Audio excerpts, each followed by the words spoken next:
Right, I'm here for another episode of Thorinquiry, and this one is going to be a return guest. It is Gordon White, who you might have heard on the past episode. We talked mainly around his work in the field of magic, and obviously he has a popular podcast called Rune Soup. I actually do want to start there, Gordon, as a place to pick up the conversation again, which is, when I watch your show, one thing I find interesting is, like a lot of podcasts, it starts out with maybe people you know or people who are maybe more fringe authors. Has something changed? I feel like the last maybe 2 years, it feels like the sort of scale of the names that some of the people you've been able to get on the shows has gone up and up and up. And as someone who's in the media space, admittedly in a very niche field elsewhere, I can say that from my experience, that is usually something akin to those people maybe have heard about it, or they themselves have known someone who went on and, word of mouth, social proof. Is there something like this going on? Would you agree with the trend? Yeah, I would say so. I think there's a bigger thing going on, which is I've been doing podcasts since the before times, like Old Testament podcasts, when it was like recording using Ecamm on Skype and editing it in GarageBand and like pulling the background sound down between each like breath, basically. Right. And at some point I'm like, I think podcasts have become ballet. In the sense that they will not grow anymore in their original format of like what might be talkback radio replacement. Like it won't. It's got its audience for that, and it will. Now, video podcasts will continue to grow for a little bit, but even that is kind of saturated. So creatively, I was looking at what can I do with this, right? Because I was kind of bored of like so tell me about your book show myself. So I'm doing a lot more solo shows. What I've done is like the first half of this year in particular, I spent more time or energy on YouTube, and I kind of consider that like the beginner audience. I have a salsa scale where it's like that's the mild salsa, and the podcast is the medium salsa where I can talk about more interesting and complex things. And then the premium membership is like the caliente, like the hot salsa. And that's worked really well for me to organize my content. And consequently, it's informed the guests that I do get on the show, because I've kind of taken myself off the wheel of this person has a new book out. And when I do have shows with other guests, it's because they're conversations that I want to have. And that's been really freeing, right? To understand that I make this joke that I don't actually, you know how like we can't hear dog whistles. I don't think Zoomers can even hear podcasts. Like it is the ultimate millennial medium, millennial format, right? And so the fact that it's not growing isn't bad, but it's like, okay, well, this is what it is. It has its audience. And so if you are in the business of, if you have an online business, and I do, it's like, okay, well, I love doing the podcast. So what does this look like for me now that it doesn't need to be a growth engine, but can be a connection engine? And that really freed me up. So I'm sort of playing at the edges of the format. Obviously, my shows are video as well as audio now, but also like I get to do, I'm just like playing with it. Like this is a fun thing and people seem to respond to it. And that's really been the thinking behind it. It's that the medium is actually mature. We don't think that, but it is. And so we can play with it consequently. And that was my idea behind it. And that's why I say it's like ballet. Like ballet didn't get replaced by any media innovation, right? Like you still get solid Bolshoi shows around the world. They don't have the same cultural currency as they did in the late 1800s. But ballet's a growing industry and sold out shows. It's just not as big as, I don't know, online gaming, right? Sure. I mean, one of the actual examples I can give of what I was referred to as well is when you had Richard Metzger on your show. I think we come from a similar sort of background of like 90s media and kind of like, counterculture stuff and political material, because the funny thing is, I remember when his disinformation stuff was really popping off, and obviously people will know it's where the very famous Grant Morrison speech happens at that DisinfoCon, etc. And what people might not realize is that's quite a big get to actually find someone like that. I can tell you, I actually looked on the line and tried to find where he is and what he's doing now. It's very difficult to track people like that down and get an email or to get in contact, etc. And actually, when I was listening to you doing that episode, first of all, no shade thrown at him, but I did very much get the sense when I listened to it, like he was still very much in a similar headspace on some of the media stuff as maybe 10, 20 years. Like he wasn't, he didn't really seem like he was in the sort of podcast like what we're talking about here, like kind of on the crest of the wave. But listen, everyone who's a podcaster or has a microphone in their job likes to be praised. So I'll tell you the compliment it made me realise of. I actually think you're sort of the Richard Metzger of the political and the conspiracy type magical podcast world yourself. Like I remember, I think this was actually part of his own marketing for disinformation. I remember them describing him as something like, he's the spider at the center of all the conspiratorial webs of which, by the way, great copy, wherever he got that from. I feel like you're in a similar position because, again, if someone goes to Rune Soup, at this point, it's like, who hasn't been on it? Yeah. All right. That's actually, I'm a little bit speechless. That would be really cool. Because I think we're definitely cut from the same 90s, like, I don't know, gray alien head smoking a joint poster on the wall kind of energy. For sure, right? And like Richard, so I've done a couple of posts about this. I'm very grateful to have him on the show and so on, but he hasn't been in magic for a long time either. And that was very evident as well. And the same thing happened when Alan Moore's book came out. Speaking of throwing no shade, because they did do a whole video on it. Like, can't stress enough how much I'm an Alan Moore fan. Like, this is not a shade throwing at all. But they've vanished for 30 years and then came back going, this is the cutting edge of magic. And it's like, no, you've literally missed like the Grimoire Revival and Project Hindsight, which was this amazing astrological project to go back to the original text. And you've missed like our version of like the anthropological ton, so that we're actually in dialogue and creative exchange with magical systems around the world.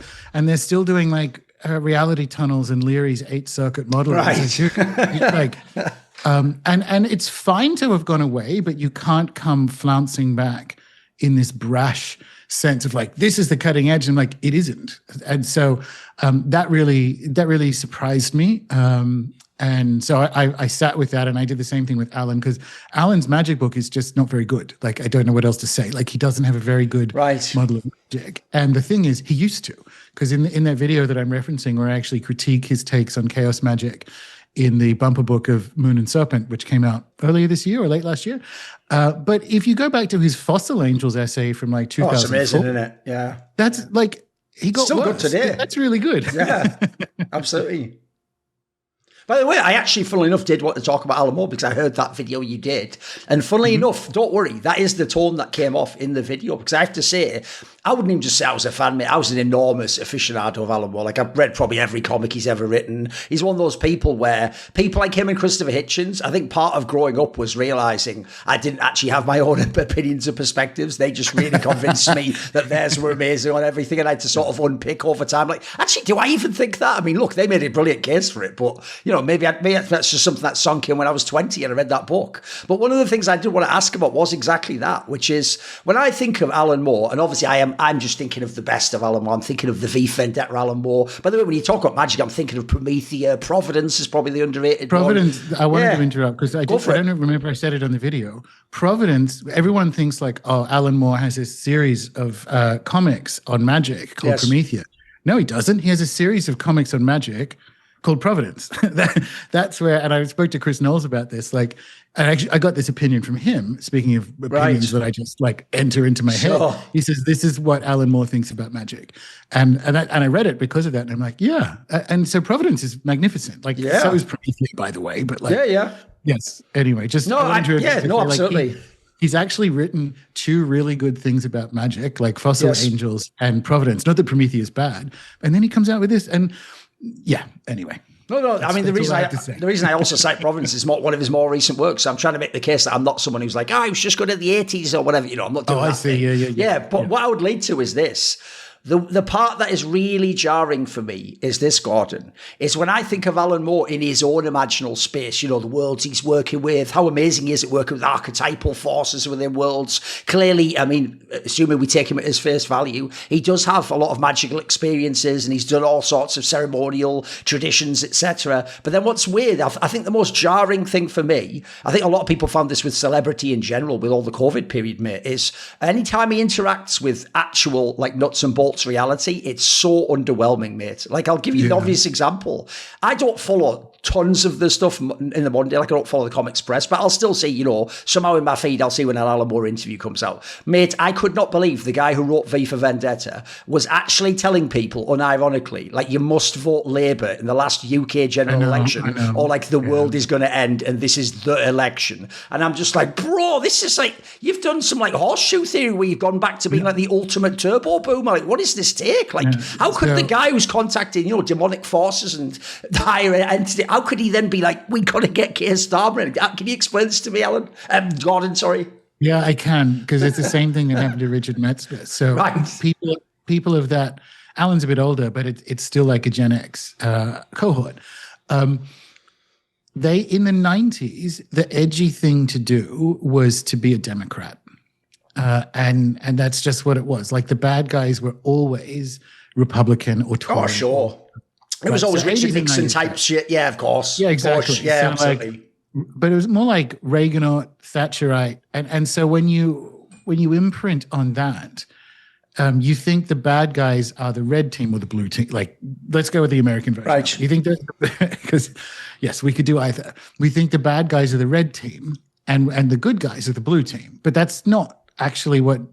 So there's a moment in time where that erroneous idea aligns with the true statement, which is that the power structure is the problem, right? But they have kind of ossified in the idea that, like, the conservatives are bad, which is fine, but that doesn't mean that Labour is good, and certainly not, of all people, Keir Starmer. Like, exactly. I can't think of. No, I mean, I want to go, Alan, bro. He could be the fucking character in V for Vendetta, who's the sort of like Prime Minister guy. What are you doing, mate? Exactly. You know? Exactly. Yeah. So, but it's the same thing as failing to update magic. Like, and I noticed this with Richard Metzger. Like, it's not that Robert Anton Wilson wasn't an illuminary of the late 20th century counterculture, because of course he was. But it's mid 2025. Like, it's not the mid 80s. It's not like the desktop publishing early 90s era. And if they've ossified around then, which they plainly have, their ideas just look wacky and very out of touch to their own notion now. But they don't think they are, because they really do think that to be a Democrat or Labour is to be a plucky underdog rather than like a relentless, faceless NPC technocrat creep over the planet. Right. And it's okay, come on, man. But I to use my shamanic healing language, I put all that in the fire. Like, it was really valuable. I had a great conversation with Richard, obviously, but it was really valuable to be like, okay, some of this has brought up some irritation in me. I wonder what that is. And I went, oh, right. But was it kind of cathartic to get it out though? Well, it was more like, because it sounds like it took away like any kind of resentment you had in that sense, right? Oh, certainly none. Yeah. But what it did was, like, oh, why is this upsetting me? Like, because I have a process of going in, like, what is it about this that upsets me? And then you drop down to the next line, and the next statement is like, Richard is expressing political opinions that I believe to be erroneous. Okay, next question. What about that upsets me? And you drop down to that level, and it's like, oh, I was deriving some sort of energy from being in political alignment with Richard. And so now I've got attention. Yeah. And it's like, okay, but then, like, so the next step is like, well, that doesn't matter. And I'm like, it's true, it doesn't. So it allowed me to like drop in and release almost like attachments. You know how you were talking about, I'm not even sure if any of these ideas were mine. Yes. It was a really useful process of going, okay, well, it doesn't matter if Richard or Alan or I or whoever aren't in political alignment about stuff that is ultimately silly. Like, do you really think Alan Moore swung the election? Like, oh, of course not. Yeah. By the way, on that one, I even always try to tell people, and this just shows how I always will on some level look up to him, mate.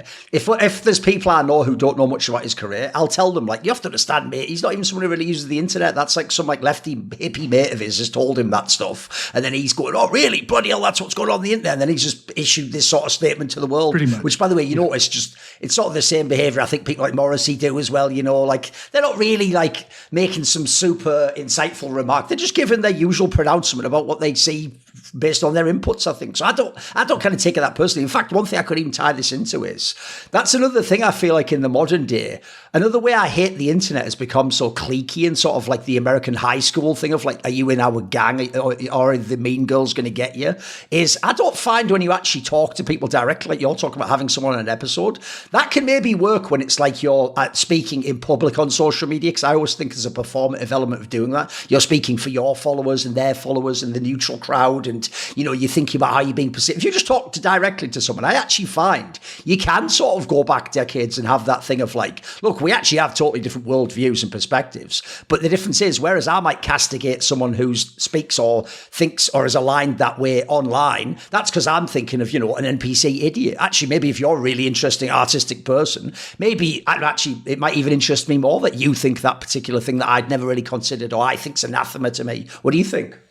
No, I love that. And you're right to make the nuanced distinction between someone just reading out a fucking WEF NPC talking point. It's like, no, if you aren't a bot, you might as well be. But if there is someone who you respect, who is like, oh no, this is exactly why I think these thoughts about the Gavi Vaccine Alliance or whatever. So, okay, like, you're actually a smart person, and so I will listen to this. I genuinely will listen to it. I'm listening with some suspicion, but I promise I'm open to the ideas for sure.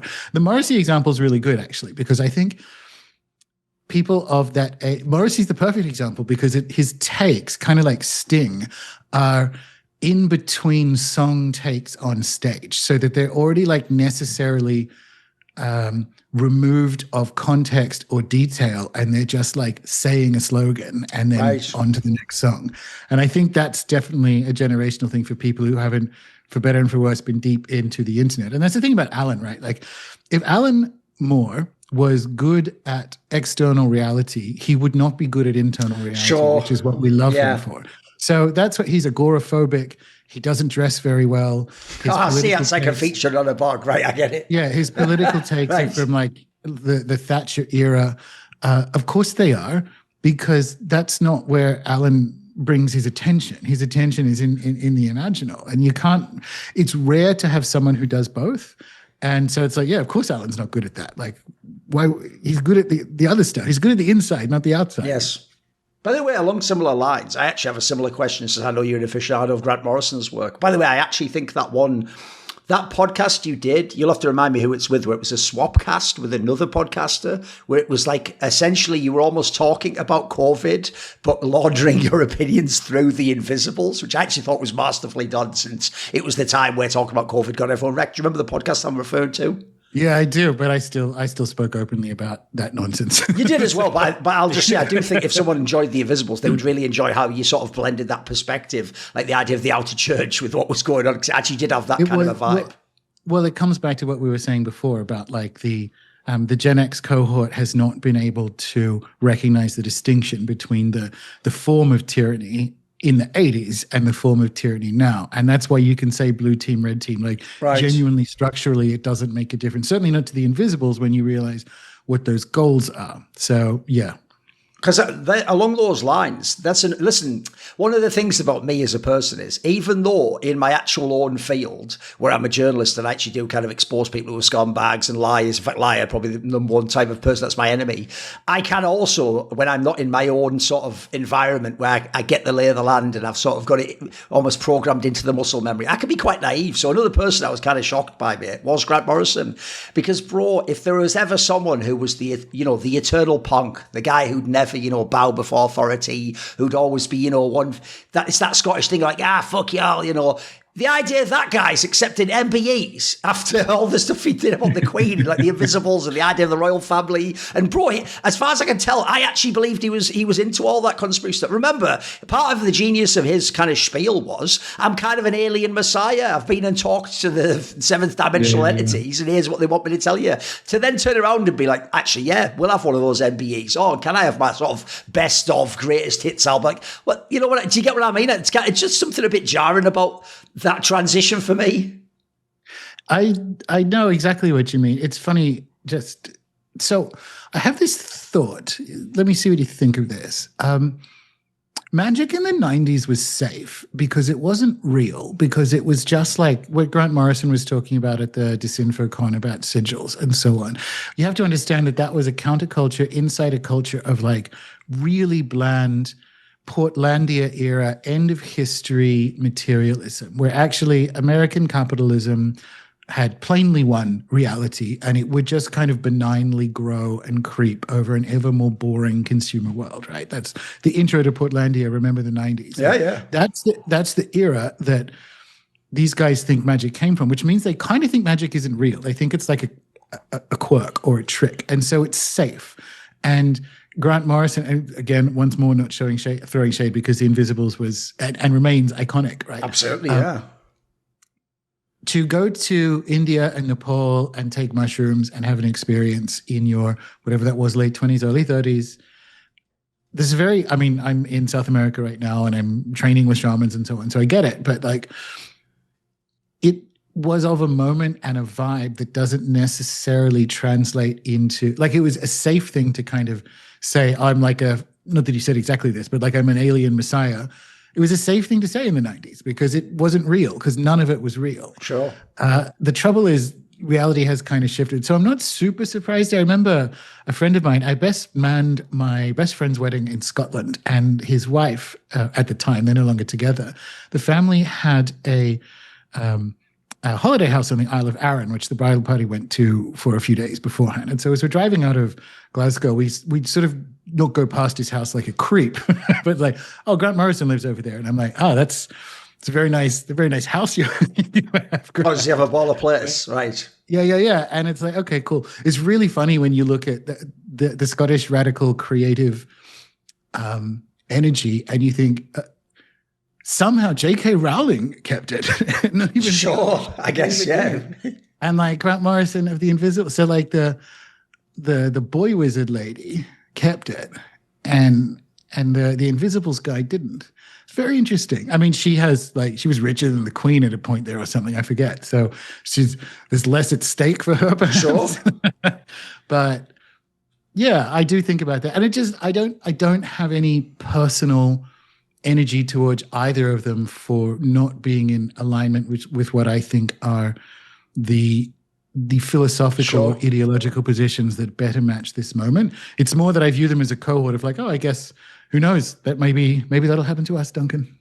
Well, I mean, along those lines, what I would maybe ask is this, because actually the J.K. Rowling is like a juxtaposition, is an excellent example, because obviously if you were someone from the early 2000s and someone was asking you about the occult space, you'd go, oh, Harry Potter. That's just sort of, that's the Dan Brown to the Holy Blood, Holy Murder type. That's some like watered down, commercialized version. Whereas Grant Morrison, no, he was tapping into something real, and he was expressing it erratic. Whereas actually, if anything, I think all this work on some level has a timeless quality to it, where there's an essence of something magical. And actually, maybe we're all just getting tricked by the window dressing at one point or the other in their careers in some sense. Or maybe, I mean, doesn't this also speak to the idea of mediumship? The idea that like the idea comes through. I actually think Alan Moore's a great example of this, by the way. The modern day Alan Moore, as I've alluded to, I feel like actually his day-to-day opinions would go counter to most of his work. It's why the joke is he does seem to hate how everyone sees Rorschach and a bunch of other characters, whereas that clearly has like a super resonance for some people that he maybe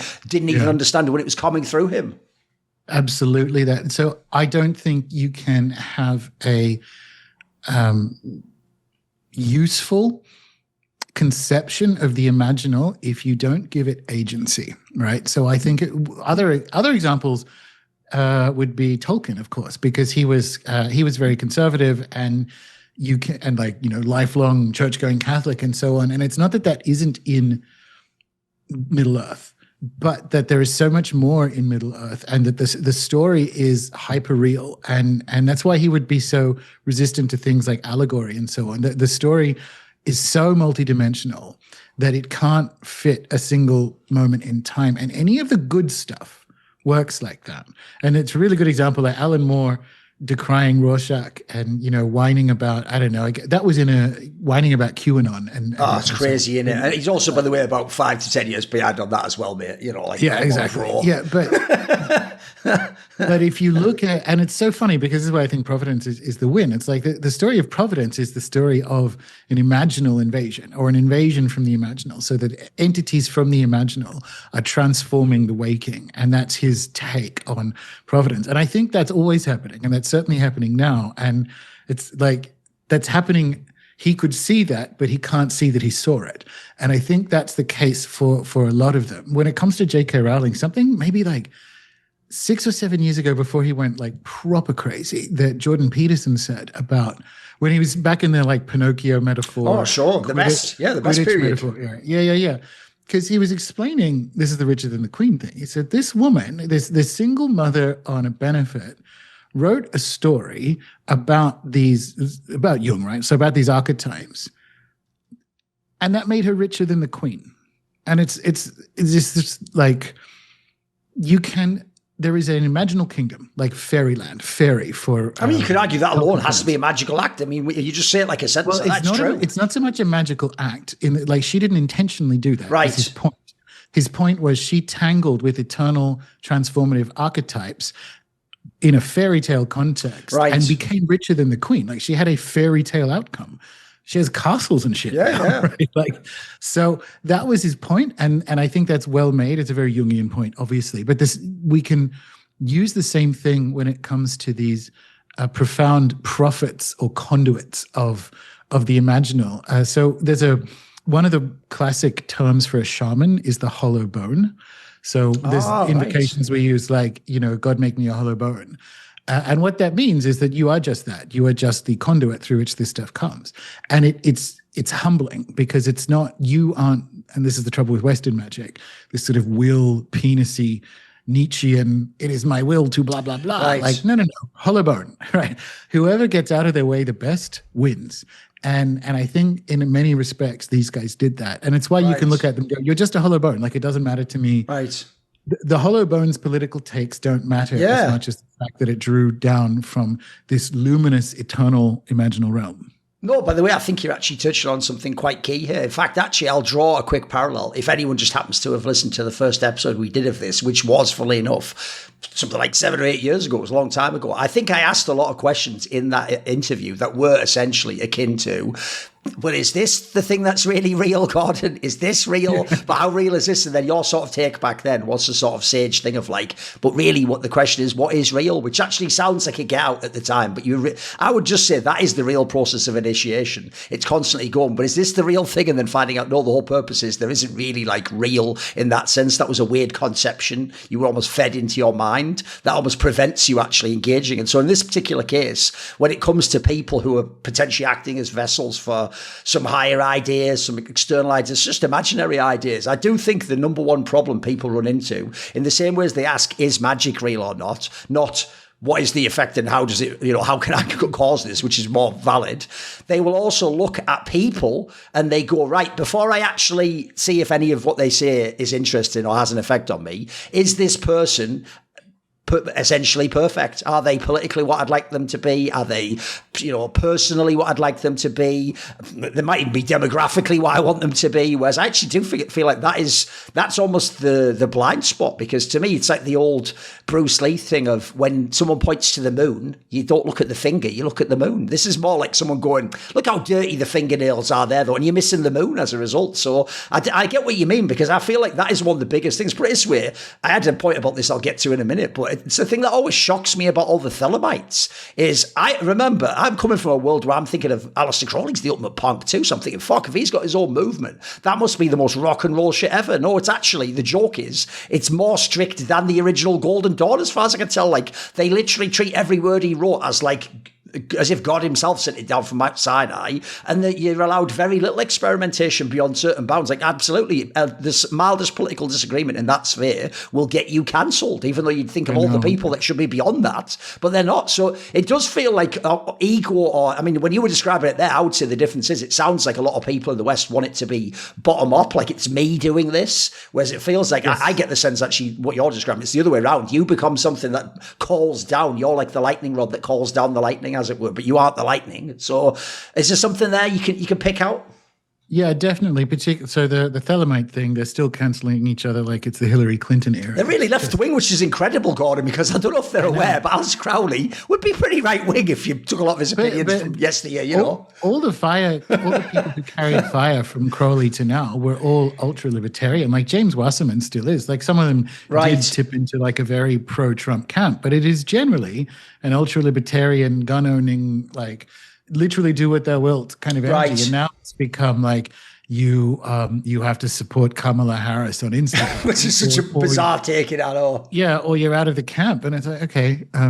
But so there's a macro story about how magic works there, which is that Thelema is broken. It's done. It's a shell. Like Jack Parsons broke it. Like the energy, that current, if you want to call it the 93 current, went via Jack out into real witchcraft. So it's all LARPing and shades as far as I'm concerned. Like there's zero value there anymore now. But in terms of people wanting it to be them, I've done a bunch of videos over the last few months about this. This is a trauma response. People come to magic, especially in the West, because we don't have a cultural system of allocating kids who have strange dreams or visitation experiences and pack them off to the shaman for training or whatever, right? But we have a culture of wounding and a lack of specialness. And people come to things particularly like Thelema because they have a specialness wound, because actually that they're third in charge of the IT department in Bradford of some sort of call center. And so there's a specialness gap, an agency gap. And you know what? Everyone comes to magic wounded for different reasons. Like that was me, but that was me as a teenager when that's the say, where you have nothing and you want everything. So I know of what I speak. But when you come to it in adulthood, and if you don't realize that's actually what's going on, then you're caught in the trap. You're caught in the outer court of magic, because the ultimate version of it is towards more like that hollow bone idea. And there's a lot of resistance to that, because it's like, no, but I want to be special. And it's like, the thing is, the plot twist is you already are, but, and the steps to the dream life that you want head in the direction of hollow bone and not in the direction of like, I'm a super powered wizard who's like shooting lightning from my fingers and so on.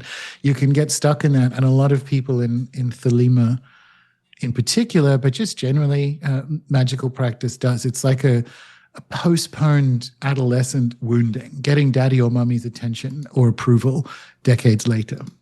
No, by the way, I could even actually just very briefly speak to that myself. One of the things I do in my niche little world of video game competitions, I haven't done it as much in the last few years due to the COVID period, but what I basically would do is I would go to actual tournaments that were going on around the world, and I was essentially the equivalent of like the halftime people who do the breakdown of the football game or something, in the second half, they're going to have to get it together. And, a pundit is essentially what we call them in Britain, but people in America have different analysts, whatever you want to call them. I use pundit, though, just someone who, they're paid to have a perspective and to give their opinion on what they've seen. And one thing I always tell people is, because my style is more sort of irreverent, I like to do sort of like wordplay and zingers and puns and things like that. I always tell people I don't ever write any of it down, though. Like not because I'm trying to now be like, I'm like Jay-Z and I don't have to write the lyrics down. I just remember it, mate, because I'm just sick. No, what I mean is the best stuff, mate, always comes when I get out of the way of myself. I mean, it's when I essentially just allow an idea to connect with another idea, and I'm almost just the person putting the two wires together, but I'm not somehow going,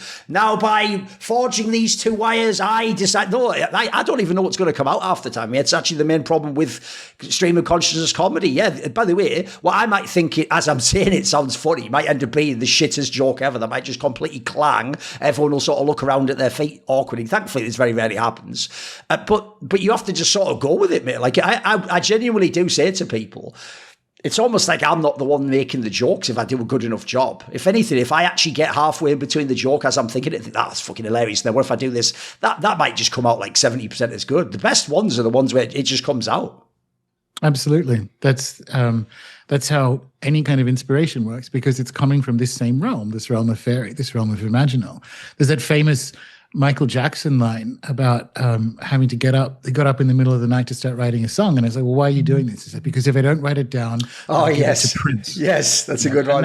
And that's how it works. You just have to get out. Like if it shows up, oh shit, it's happening. We're doing this now. Like just get out of the way. Be that hollow bone.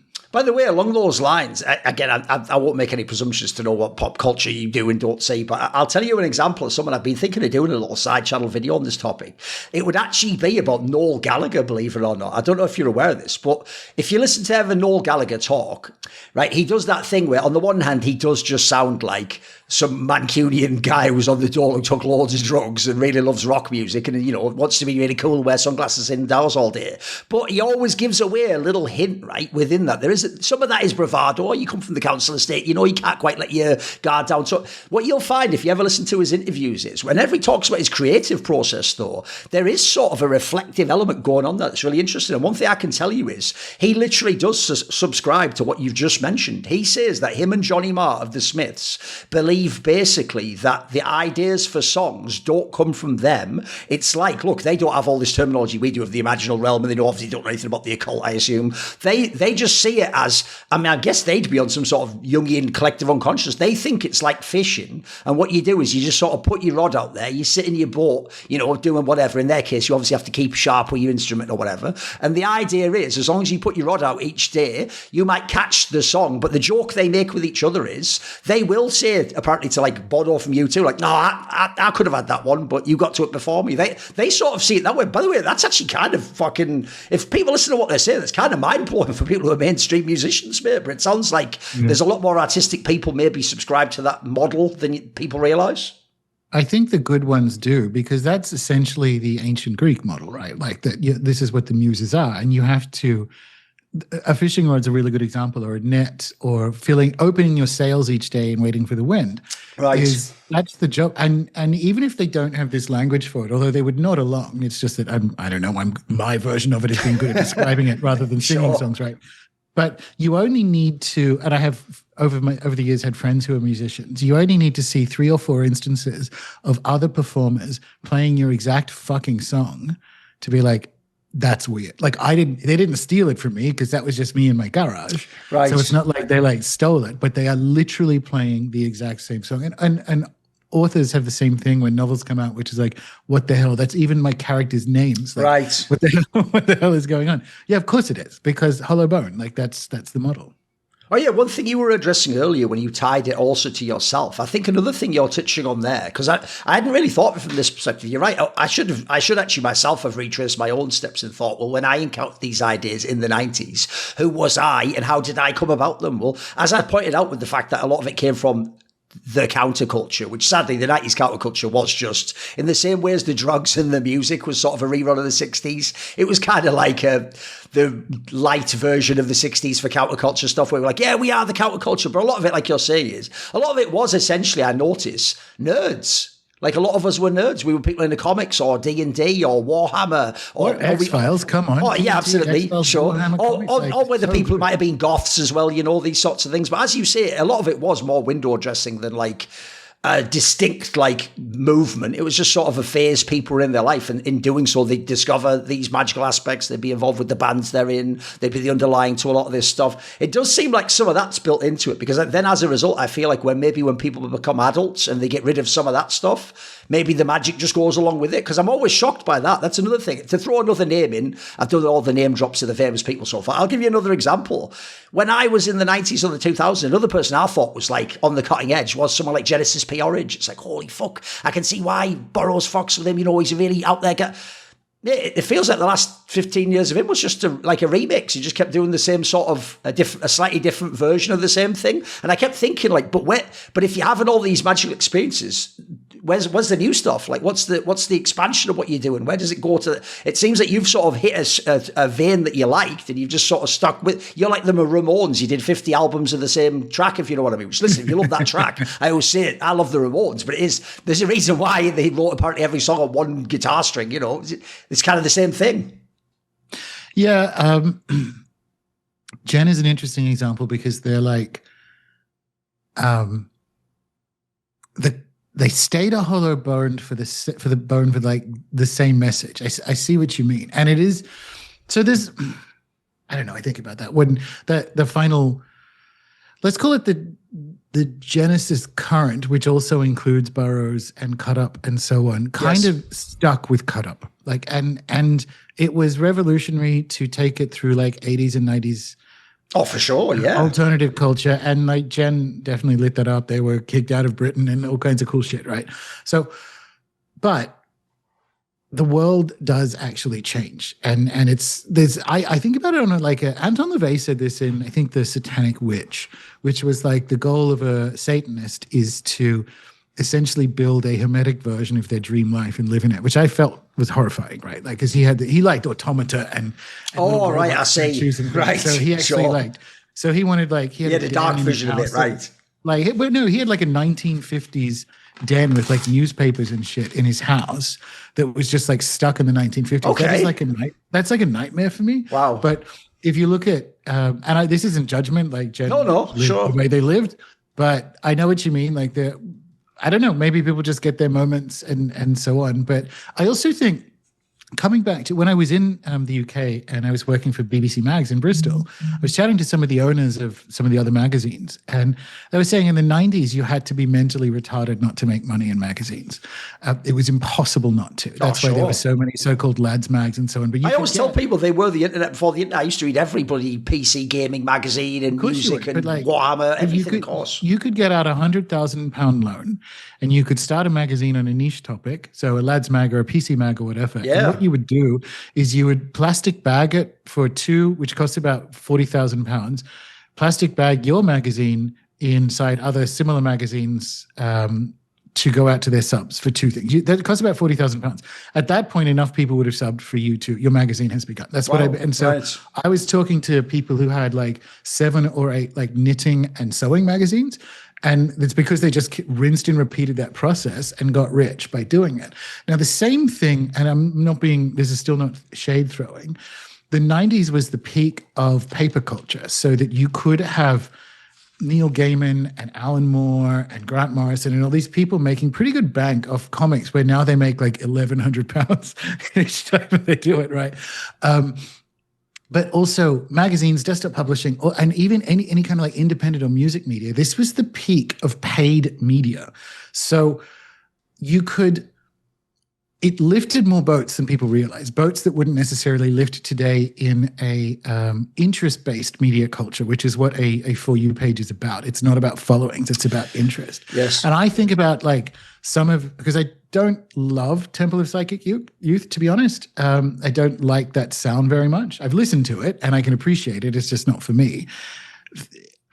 There are, I guess you would say, economic reasons for people to catch culture at one time and not another. And right. Jen was always singularly uninterested in things like money, so that kind of tracks for me, I think. But I find that the movement of culture and technological platforms and their interaction endlessly fascinating. Like you, I have a media career. Like, I love this shit. By the way, one last thing on the Alan Moore, Grant Morrison thing. I actually thought I'd ask you this question as well, because a lot of these topics are things that you obviously hear discussed within the comics world, but then so few people within the comics world, at least in the mainstream element, have any grounding in the occult. So since these people constantly message that that's where all their ideas are coming from and how they're seeing the world, and I've never been able to ask someone or hear this topic discussed. So when it comes to the classic divide, that the joke goes, Alan Moore doesn't want any of his work made into films because he's just so incredibly particular. You know, he doesn't want things to be done in a different medium and in a different way than he intended. Meanwhile, Grant Morrison, as far as I can tell, desperately wanted all of his stuff to be in movies. And yet you go and you look at the outcome and it's the opposite, isn't it? They made all of Alan Moore's things, whether he wanted it or not, and they will make every single time. I mean, the joke is they made TV shows out of things like Hellblazer. I'd be like, what? In what universe would that ever be the TV show? Whereas the joke is there still hasn't been the Invisibles. Then if you go and look on the other side, none of the Grant Morrison stuff generally has been like, the real joke of it all is they made Happy. It's like, bro, that's like some side thing you did at the end. So can you magically interpret this? Is this some sort of, like a fucking an action done without lust of result is the purest magic? Why does the one that doesn't want the attention get all of that, and the one who desperately wanted it, it's like it seems to always evade him? It's basically, so lust of result, I think, is best described. Are you familiar with the work of Neville Goddard? No. So Neville Goddard was, I think, one of the best of the early to mid 20th century New Thought metaphysicians. And a new thought, according to the great Mitch Horowitz, is the belief that thoughts are at least partially causative, right? So it's Think and Grow Rich, the Think and Grow Rich crowd, all those books, all those kind of thinkers. But Neville was the best. And he was the best because he considered the human imagination to be identical to the God of the Old Testament. And he has all these books about he was doing mythicism and interpreting the Bible metaphorically to transform you in like the 40s and 50s. So Neville's version of lust of result is essentially when you pray, feeling is the prayer. So you don't pray for peace, you pray peace. You resonate with peace. Okay. His ceremonies, and he was very good at doing this as he went to sleep. So you would just move your awareness and feeling. You would picture completely and with full confidence, whatever your outcome was, 10,000 pounds, losing 50 kilos, whatever, and you would do that and you would just drift into sleep with this. So it's essentially a sigil without a sigil, right? But he was so good at it because he would just be like, oh, it's done. Like it will show up whenever it shows up, but it's done. I need to put nothing else into it. I think that is a better description. If you go and read your Neville Goddard or jump on YouTube and type in Neville Goddard and recordings of his lectures will chase you around YouTube for months. So there's one of two options you can have. Last of result is the same thing worse described. In the case of Grant and Alan, I love this idea because it's you want the one who doesn't want you. There's just there's more energy there's more energy in Alan. When Watchmen as a treatment comes across the desk, it's like, oh, careful, the owner of this IP really doesn't want this to be made. And it's like, well, now I'm right. Let's see what we can do.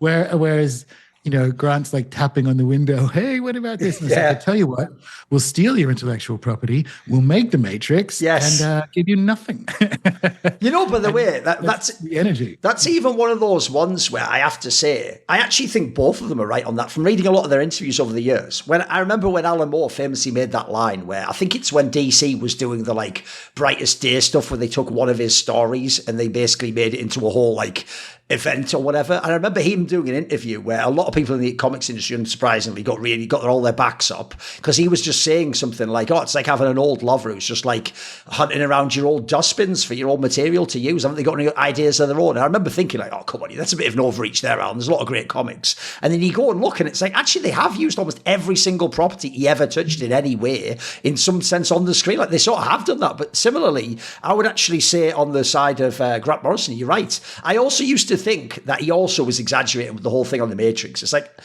I'm amazed someone hasn't actually done this as a YouTube video yet. You can literally go panel for panel, mate. And obviously they've slightly tweaked some of it, but everything's in there, mate. The first jump, the sort of the Morpheus, the character, it's all in there, mate. The magic mirror, the actual amount of parallels are crazy. It is obvious actually, even beyond whether they themselves get to have their specific project used. The culture clearly does consume this stuff and then spit it out in the mainstream, right?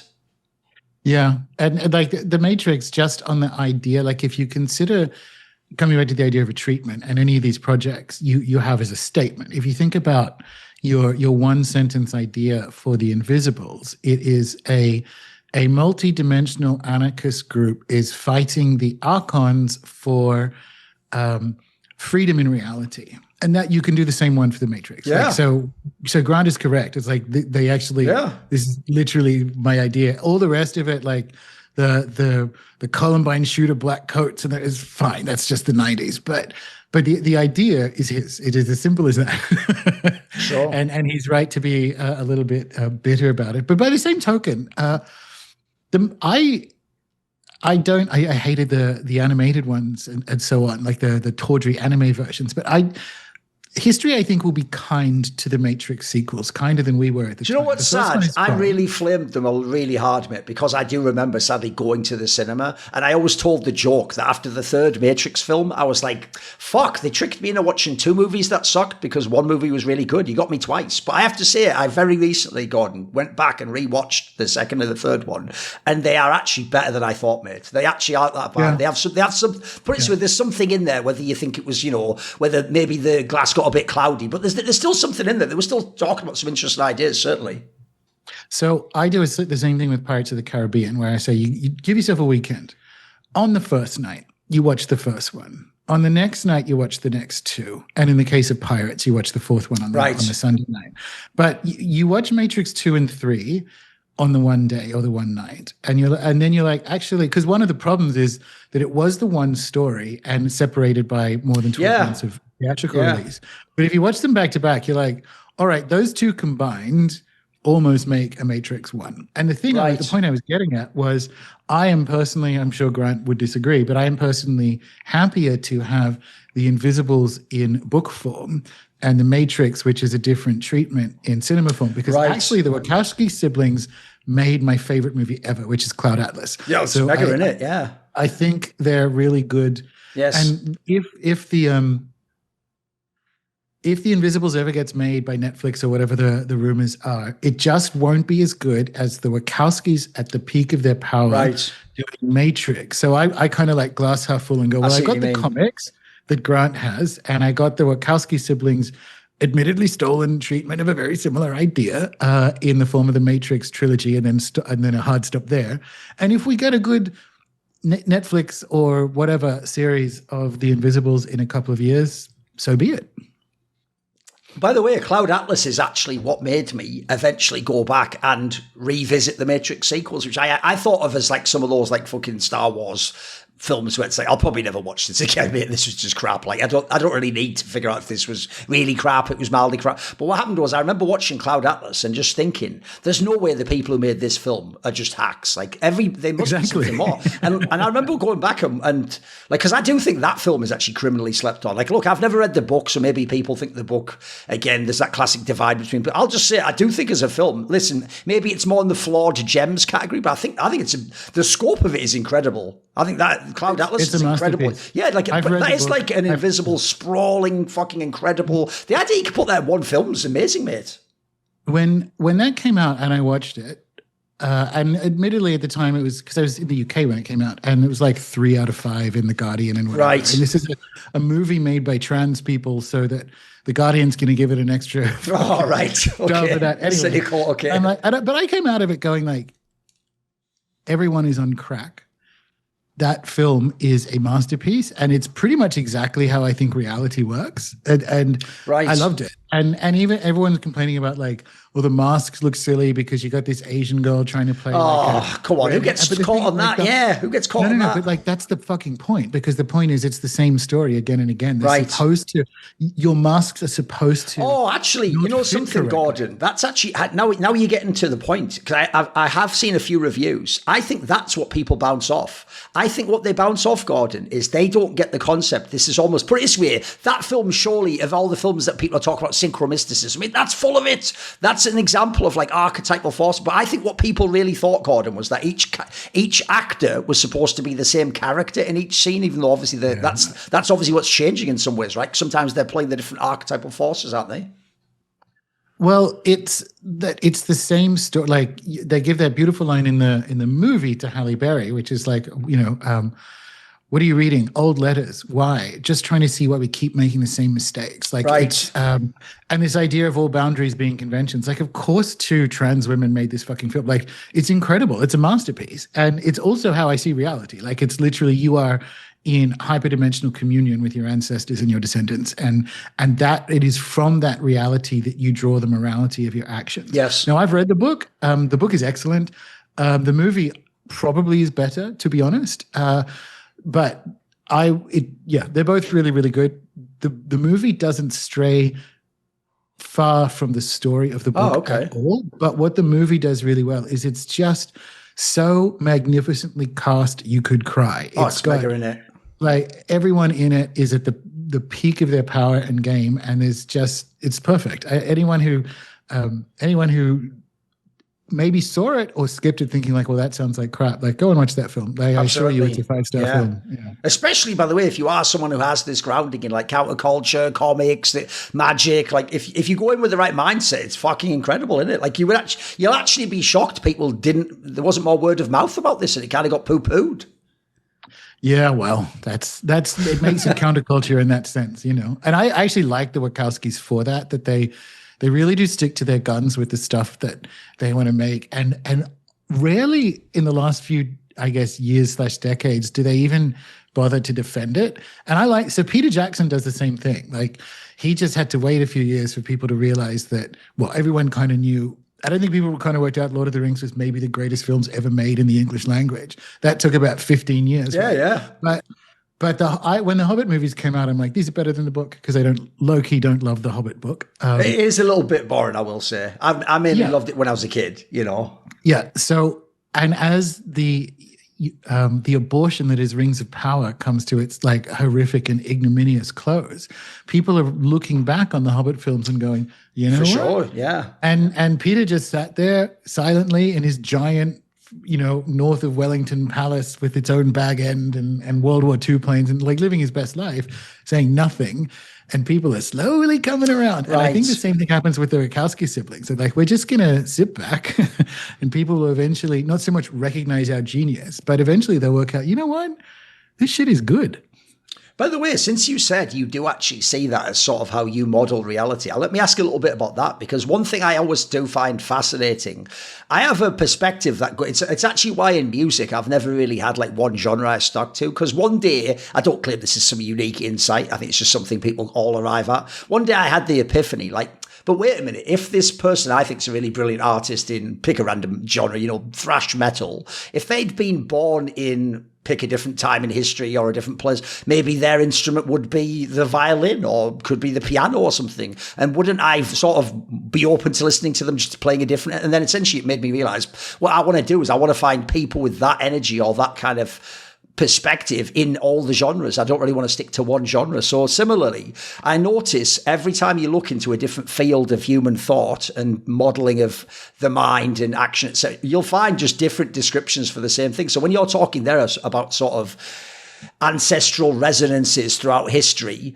I mean, I would say that's described. People have attempted to do almost like a quasi-scientific explanation by the concepts of like blood memory and things like that. I actually sort of do think that is the case. I have to say that from my own experience in life, like it's why I now understand why there was so much stress and emphasis put within the magical world initially on the idea that if you want to connect to a tradition, start with the one you grew up in, start with the one that informed your culture and your family. And if your family was in a specific religion for many, many years, try and look for sort of the mystical aspect to that, because then you're going to be sort of almost like hypercharging the signal, as it were, as opposed to if you're starting from your position and you're some guy who lives in England and then you want to connect to like Haitian voodoo, you might have a trickier time even navigating that and making the initial connection, as it were. What would you say to that? Yeah, so this is, you have to work out what reality you are operating in. And it's, if you, we'll take the Haitian voodoo as the example. If you just pick that, what you are operating in is like a late capitalist consumer culture of the fundament of reality for you is consumer choice and consumer protection. And that's not how these things work. Now, I am initiated in an Andean tradition down here, but I have done my time in ancestral work and ancestral practice, Catholic, and so on. And I have an ancestor altar. I've done all that work. Like when I say I think Cloud Atlas is real, like particularly for my shamanic training, when you go in there and you do ancestral elevation and you're working with these lineage spirits, you're like, oh, this is real. This isn't like a turn of phrase. They're actually fucking real. And to heal and cleanse that energy and do that ancestral elevation, it changes your life more than any other kind of so-called luck magic, right? But similarly, in the part that came later, because I don't have kids, was that I am in relation to the descendants as well, because descendants in the widest possible sense of the people who live after us. We don't do part of capitalism, and it's not like I'm some kind of communist, but this is just the reality of the system, is that part of capitalism is that it finds the immediate and perfect price for the moment and doesn't price in consequences. And so that's how you can, like, it literally makes sense for a company to deforest both sides of a river and ruin everything to get, like, it actually, they're not doing anything wrong. Like, it's literally how the system is built. But no other system would do that, because in the classic Turtle Island sense, you would only make tribal decisions based on the impact it would have 7 generations hence. So they were very good at pricing future cost, and capitalism is perfect. It perfected instant price discovery. So it's like a time magic play. And I thought that was the thing that took me a while to realize. And that's there in Cloud Atlas of the way in which you are in relation consequently and meaningfully to the past as well as to the future opens up a whole different morality. And it's not like capitalist, anti-capitalist. It's like, what are the decisions I make now towards flourishing and beauty and so on? It's really, really powerful. And for me, that was all in there. Now, coming back to the Haitian voodoo thing, if you do that immediate work of ancestral elevation, or even just making the inward turn to see what's going on in your level of the imaginal, what you're doing is giving agency to the spirit world. And it may well be that you are called by spirits of another tradition. That has happened across millennia. But if it comes from a choice-based, like almost like you can see like a Heart Foundation tick next to it, I'm selecting this purchase, this new identity, or like to reverse the Banksy thing, the lifestyle you ordered is in stock. You can be a Haitian voodooist living in Devon, right? Right. And the thing is, you can, but you can't get there by making that decision. So it's the first step, and why the ancestral stuff works, but the first step is to credit agency to the more than human, credit agency to the imaginal, and listen to where you are called. And that will never go wrong. And you might end up in some wacky system. Usually people don't, but you might end up very far from home. I wanted to ask a little bit about some of the ideas in your most recent book, the Ani.Mystic book, because I've read a bunch of your books. I read the Chaos Protocols, I read the Star.Ships book, and to me it just feels like a very, I won't say logical, because again I don't want to make this about like reasons, the highest ideal. I don't think that actually. So I would say I do see how it connects into the other works you've done though. And one thing I really enjoy about this is I feel like, I don't know how complimentary you'll take this, but I feel like one thing I'm enjoying about your current work and your thinking and how you're modeling things is it does give me a little bit of a Colin Wilson vibe, because what I always enjoyed about his work actually is he was someone who would go away, and it's funny that he wrote that whole book, The Outsider, and it even contained ideas of what mystics are, but it never really felt like he overtly ever understood he was sort of doing that, because if you ever know who he was as a person, he's a guy, as far as I know, who just wrote every single day and just read books every single day, and he'd be coming up, with what the next book would be that he'd be working on. To me, he is one of those people who just consumes perspectives, information, and then it always gets sort of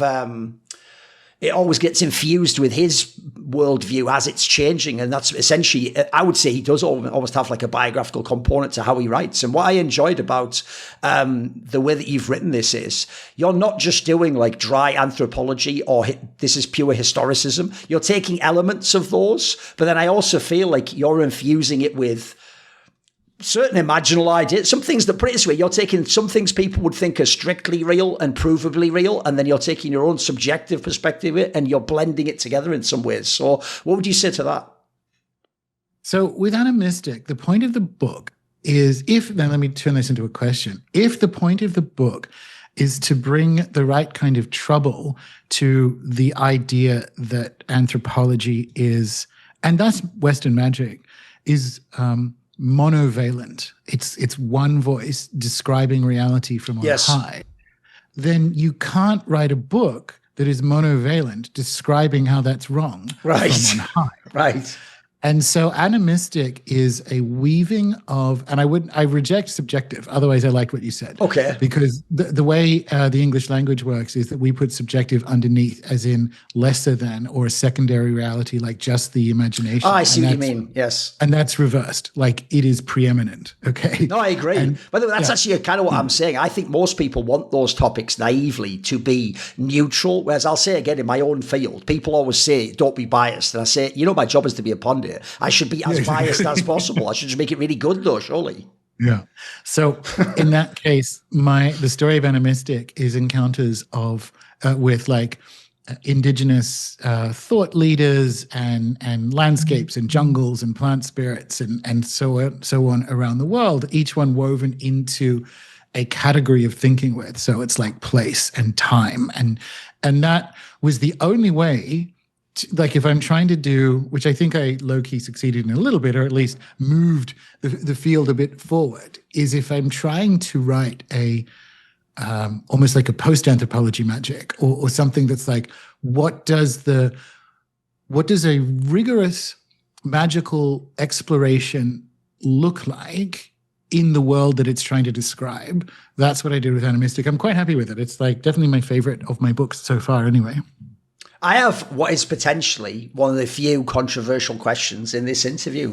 It's something I thought about from this book, though, which is, since you are someone, is it actually Australia you're from? Is it New Zealand? Which is, I always have a hard time. No, Australia, okay. Born and bred. Right. Since you are someone from Australia, one thing I also think people are discovering now, as the demographics of these places change, as the sort of idea of the Commonwealth almost like winds up again, etc., and we enter this different world where, like I always say, I noticed there's a very key distinction. I don't know if they've done it intentionally, where people who do love the tradition of things from England, they specifically always say Britain, not United Kingdom. United Kingdom's the sort of the dry secularist rebrand, that we're supposed to have in the 21st century. Essentially, my question is this.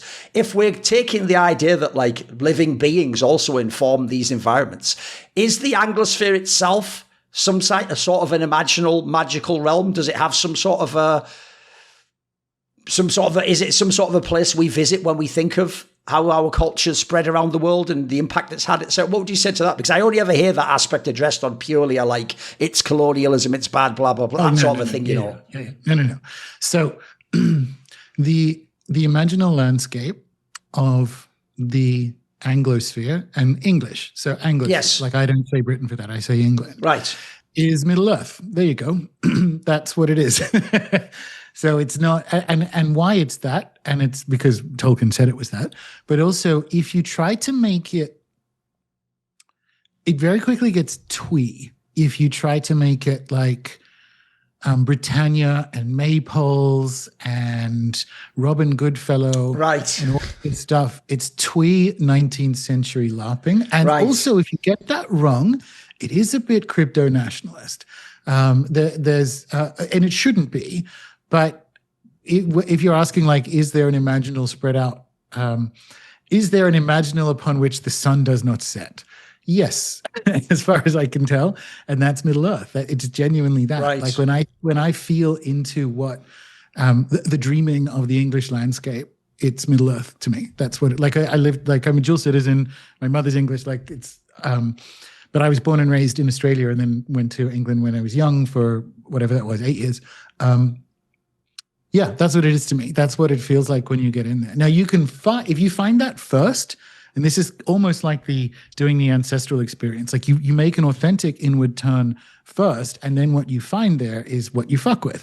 And then you can find things like Robin Goodfellow and Glastonbury Mysteries and so on in there. But if you don't, it's like if you make it a consumer choice, it can get a bit fascist. But if it comes from the heart, and for me, the quickest way to do that is to just tell people, like, close your eyes and picture Middle Earth. That's the imaginal for England. If you do that, then what you find there can genuinely be all that cool Wicker Man, maypole, like Glastonbury Zodiac shit, for sure. I love all of that. And that is an authentic part of the dreaming. So as for the idea, it is a challenge that, and it's, well, it's not a challenge. It's something unsophisticated minds say, which is to reject the dreaming of England because of, and for some very valid critiques, we hasten to add, because of a few centuries of political machination that themselves have their own context, right? Like that's, of course. But it's particularly challenging for England because it is of the European empires. So I remember when I was there, and I would go to places like Amsterdam, and the Low Countries were oddly more proud of their, even today, of like their imperial holdings. Oh, they are. I live in the Netherlands. They love the golden. They love that golden age, mate. They're still banging on about it now. It was ages ago. But the French are still forcing something like 14 countries or whatever it is to print their. Oh, yeah, Africa. Yeah, absolutely. But also like Mauritius and in the South Pacific and so on. And so you think, hang on a minute. Like we stopped doing that. Yeah, absolutely. The 20s. We stopped doing that 100 years ago. No, by the way, though, one of the reasons why I bring this up, though, is because I do feel like this is another example of where if people are too myopic in taking their personal politics into the magical space, you're going to miss whole areas. Because essentially what they're doing here, if you notice, is they're not allowing anyone who was part of the Imperial Project any kind of agency or magical impact themselves. Absolutely. What they're saying is the Aboriginal guy or the guy who was there before you got there, or he has a tradition and he is affected by powers and principalities and forces, but you aren't. But then what I'd say is weird about that, Gordon, is if I ask them, was Alexander the Great, they can understand the idea he might have, believed he was doing the will of the gods or something, but they can't ever understand the idea that Cecil Rhodes in some fucked up way might think he was doing some. I mean, look, you know about the whole John Dee aspect. Like, actually, these magical underpinnings are quite central somehow to even what later become secular projects. So my shamanic healing teacher, Alberto Violdo, his teacher, Don Manuel Quispe, was a Quero academic in the mid-20th century in Cusco. And when Alberto was training with Don Manuel said that, so obviously he's Peruvian, even the Spanish conquest will be turned to the ultimate good. And so there is actually, we as humans need to be more humble. And they obviously didn't approve of the conquest, let me be clear. But from an Andean shamanic perspective, the cosmos is in a state of unfolding, and even this will be turned to good, and it will be turned to good faster if we approach it with that intentionality. So it's a Gandalf line. There are other forces in this world beyond the will of evil. Right. So when you look at and the trouble is you say that and then say, when you look at the British Empire, you half expect me to say, actually, it was good. We taught them how to play cricket. Like, I don't mean that at all. I mean, like, you don't know, you can't know because you're in a body how the cosmos is going to unfold this. But all we can do, this is Cloud Atlas, right? Like, we are invited to co-create with God in this moment with the material that has been given to us. Right. And that was Don Manuel's point, that he said, like, literally so the worst colonial disaster or the most violent impact of all was the Spanish in South America, no question. Sure. By miles. And then it was actually the British in Tasmania, but like, because I have a list. Okay. So if the Peruvians, like if Peruvian wisdom keepers can say even this absolute genocide of a whole continent will be turned to good, like it will ultimately be for the good in time, that's a real invitation to us to not dismiss or whatever the many crimes that happen, but to approach our inheritance, good and bad, with some optimism and agency. Because actually, when you were referencing earlier, especially along the British or the English aspect, it's why one of my favourite guests that you have as a repeat guest on your podcast, even though I could imagine some people bouncing off him, it's got to be Paul Weston, mate. Listen, one of the features, not Boggs, is sometimes I don't know what the fuck he's talking about, but it's brilliant. I love it, mate. I mean, it's one of the areas that as you've probably seen, I've essentially tried to approach a lot of magical material as if it was an author doing creative work. I'm not trying to think like on some rational thing of like, is what they're saying true? Is this the exact tradition? Like, I'll give you an example. One of the most shocking parts to me about a lot of the Thelemite people is that they have zero interest in Kenneth Grant. I'm like, bro, if you're in that space anyway, this guy's the one writing the really out there shit. Like, look, I don't understand a lot of it myself, but I tell you what, he's taking you into some very interesting spaces, head spaces, ideas, like the way he's blending things together. The joke is no one else ever blended those. Maybe they don't even blend. Maybe he has a crowbar for some of that stuff. But to me, it's the same with Paul Weston. And this guy's a bard, mate. He's tapping into something. You just let him go. Oh, yeah. See, my thing, I think Paul always lands the plane. So even if he loses you 1/3 of the way through the story, he'll actually pick you back up. And like if you get lost in a little bit, he'll still land the plane and you'll still finish his story with like, oh, actually, no, I got it. And he's amazing. Like, I love Paul. But you know what I mean? Like, to me, someone like that, it's not even just the information they're conveying. They're almost conveying their unique worldview. Every sentence they speak, it's like they're just the way they're blending together perspectives is so unique to me. So he's obviously got some kind of neurodivergence thing going on because he's been keeping diaries for decades and whatever. And so someone who is like, a bard is interesting because I think more like more like the Venerable Bede or something, where he's a scribe, because if he had all these experiences as a young person living in Essex, and one of them was a major one was at the Glastonbury Festival, and so he moved to Glastonbury at like 28 or 30 or something, and has lived there ever since, having various jobs. Like he worked for a few decades in Speaking Tree, which is one of the bookstores or publishers. And so here's this guy, a Venerable Bede type, who is just neurodivergently hyper observant and observing things, sitting in the spa of the English sacred imaginal. Like, look out the window of the bookstore, you can see the Tor, and you can see the ruins of the Abbey and so on. And so here's this guy who's just been soaking in these archetypes for decades, and he has this incredible photographic neurodivergent capacity to like see the same shapes through time. So he knew what Hitler was doing at the same time as Diane Fortune was doing her. Oh, mate, you can imagine when he walks down the street, it's like his head's just bloody Ulysses, mate. He's just seeing all these crazy fucking... Exactly. It's throughout time and space and every possible archetype. It's amazing. It's amazing. So he's a treasure because he has this noticing capacity, and he's done us the favor of turning that noticing and soaking in like possibly the highest density of like English archetypes that you'll get anywhere on the island, right?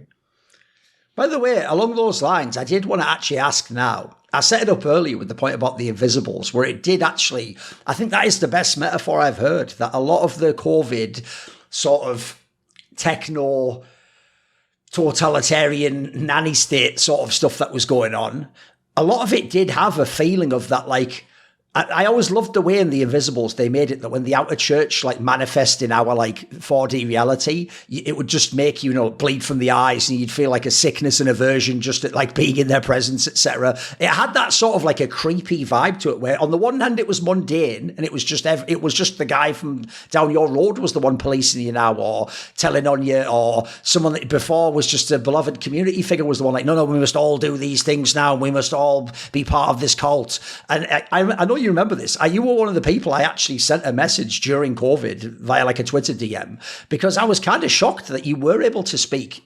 I think you did a good job not being too overt at the time with it. You were able to speak about these topics at a time when everyone was scared because everyone was getting blacklisted and kicked off platforms, and it could get all your accounts shut down, etc. And essentially, it's just a roundabout way of asking, how did you manage to sort of not ever get caught up in that shit? Because I actually do think in your particular case, maybe we can get to that point, but I would say in your case, a lot of the people I maybe naively would imagine would be in your spheres, maybe in the political sphere, the sexual sphere, the conspiratorial sphere, the magic. A lot of them seemed to go lockstep with it, mate. I was kind of shocked. They did, and don't get me wrong. Like, I was doxxed. I had people like, try to get me removed from Permaculture Tasmania as the president. Fucking I had people go after my business. Like, it was awful. Like, don't get me wrong. I had because magicians are retarded, and they were all of those. Like, it was just fear based, and it was awful. Wow. But so don't get me wrong. It was terrible. It was like the worst. It almost killed me in the sense of I ended up manifesting some very serious like heart crises and so on. It was awful. And I had to do that in Southern Australia, where the tyranny was amongst the strongest. It wasn't Melbourne strong. We could leave our house. But so don't get me wrong. I paid dearly for saying the right thing. I did not sail through it at all. And but it was fine. Like, I kept checking with my spirits about it. And they're like, this will ultimately, almost like what Don Manuel said to Alberto, like, if you are standing in the current of truth, this will ultimately be for the best, and it has been. Like, it's transformed my health and my close relationships, and grown my audience and the respect of the long-term audience and so on, because I didn't waver and I took the hits for it. But like, there is most of like the shitlib brigade, not just the Thelemites, but other middling little American inner traditions and similar published authors.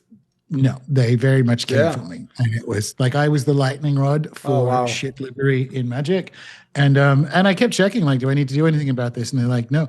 Because by the same token, when you assume that role, over the time, I got hundreds of emails from people who had just been kicked out of Thanksgiving. Oh, no doubt. It has the opposite effect, right? In the same way you repel, you attract, right?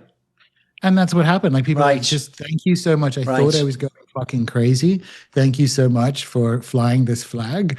And I'll do it again. I've done it again with fucking Ukrainian Nazis and whatever else you want. Right. The next time it shows up. You're wading right back in again, I see. Well, it's not so much wading right back. It's like, oh, they're doing it again. And look at the same shit lib forces lining up to support them. But that was like, when I look back on it, the medicine of being able, like I was helping people. We had like end-to-end encrypted private messaging platforms because people were I was messaging people who were in the process of being bullied into getting injections in HR meetings in Canada. I was live messaging them on their phones that had keystroke. Like we sailed together through this, and I got hundreds and people still say to me now, like, thank you, because all around me, people went insane. And it was just really nice to know I wasn't insane. Like it wasn't me, and that there are other people out there. So that was, but it destroyed, like, it was the worst time in my life. No question. Put it that way. I know what you mean, though. To me, that's what I try to think of. The way I try to have gratitude for that period is I do think of it as the ultimate example of that old adage, like it's not until it's not until the waves go out you can see who's swimming naked. Like it did reveal, like, holy fuck, like put it this way, an obvious example. I mean, I gave some of the names before. There was a lot of people I thought of as edgy, counterculture. Wow, they'll never be, hounded into, and they all just went lockstep with this thing, mate. They all just sort of like, oh, well, I guess we better do this, guys. And magically, I have no different opinion than the powers that be. And you're like, what the fuck? I thought he was his own person. But it's coming back to the specialness wound, right? Like that's how you can tell who has a specialness wound and who's actually serious about it. And also, like when you were talking about opening this discussion with, it felt like the Invisibles. It only feels like the Invisibles if you are not a fraud and you actually can feel spirits, and I can, and the entities behind the operation, the non-human entities, are best described, somewhat ironically, given his own position on it, by Grant Morrison in The Invisibles. That was the feeling. That was the feeling behind stay home. Like that was an archonic vibe, right? But it was like a sickening. This is a artificial entity. You could call it Ahriman if you want to get sure down that angle. But it was. That's what this entity was. And I did a lot of work with it. And actually tangling with it was part of that heart crisis. But which I then found out that's exactly what what's his name, Steiner said about Ahriman, that the energy of it is actually very hardening and sclerotic. And I'm like, well, that's not what you want down there. But so all of these people who will do things like sell $700 poorly spelled email courses about like Cyprian magic or whatever, like as these, King Mucky Mucks somehow managed to miss like the literal arrival of Ahriman on Earth. And it's like, sure. I mean, spend your $700 however you want, but I think this person is a fraud maybe, or deluded, but one way or the other, your money is not well spent there. By the way, along these lines, though, I do also think, you touched on it earlier, so maybe this is a part to get to. I have this saying which goes, if you ever consume something that attempts to get to the truth, if at the end you do just feel hopeless, and cynical and nihilistic, and that was tainted, you got the bad batch, mate. Like they put like 95% truth in, and then they put the poison in there too. And what you're reacting to is the poison. It's like they took out, for example, the hope element, or they took out the idea that there's more than our ken exists in the world. And one thing you were alluding to earlier about the idea when you spoke to the spirits is, I also don't get this idea that we're just somehow like trapped in a matrix where the evil agents are overtaking. There are other forces at work as well that seem to push back, and there seems to be, I don't want to use the dreaded pendulum thing, but there seems to be a to and fro between aspects within the world. What would you say to that? 'Cause it clearly, put it this way, if the metaphor was they had their boot on our throat, they don't in the same exact way, or they've shifted in some way, you know what I mean? They have. I'm an optimist eventually, so I'm not necessarily worried about, in the short term, a reboot of the Karanka scam, because they won't do that. We got World War III next year and the year after instead. So the kill count happens, and it's because the these systems of control and propaganda know every time they roll them out, they only work in the short term and ended up backfiring. Right. And so the final throw of the control net is the digital currency in World War III, which we get this year and next. And World War III is like 26, 27, but that's what happens. So I'm an optimist eventually, because this is the last gasp of the rules-based international order, like the Euro-Anglo-American attempt to maintain growth in the G20 underneath their control via a form of digital currency. And it's going to fail, but it's going to kill a lot of people in between now and then doing it. So I think of it more as not so much a pendulum, which is true, like the cosmos is cyclical and it moves backwards and forwards on many different frequencies like that. But the moment we're in now is a transitional moment that comes around once every 500 years, 600 years, even longer timelines. So between now and 2032, give or take, is the most transformational time you will live through in your life in a really high octane sense, I'm afraid. But also, you came to Earth to be part of the energy of this moment. Sure. So that's one of the things. And it's not just to witness it, it's to be a hollow bone for the world that comes next. Like, you can do that now. We worked that out during the fucking pandemic. Like, you can actually be the world that comes next now. And in the process of doing that, you find other people who are doing that. By the way, that's also something I absolutely subscribe to as well. I don't do that thing where you bemoan like, oh, it sucks living now. Imagine if I'd been in, and then you pick whatever golden age, you might 1960s Americana or some naive idea of the 90s where everything was safe or whatever the fuck people say. I always say no. I think actually if you connected with whoever you are and you've sort of figured some things out and you worked through a lot of your shit, bro, now is always the best time to be alive. And I don't mean that on some progressivist, everything's better. I don't believe all that GDP go up equals the world is better. But I do believe that, like, I know what you mean.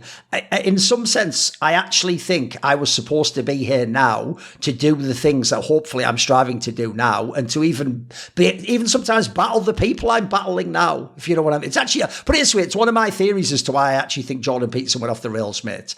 I think essentially, I always used to tell people, it's almost like he was called out of just the wilderness of academia specifically to be some sort of a foil to the whole like trans aspect that was going really crazy with all the HR people going mental. But then because that kind of has gone its own course now and become something else, he doesn't really have a place anymore. He has just become, a political commentator or a mouth for hire or some sort of weird figure who just is a cultural relic in some ways. Like, but the difference is that took, 10 years instead of 50 years, like maybe was what happened in culture in the past. So to me, I do kind of feel like if you essentially, it's hard to describe to people because they don't have this sensation. They're going to think it's just cope.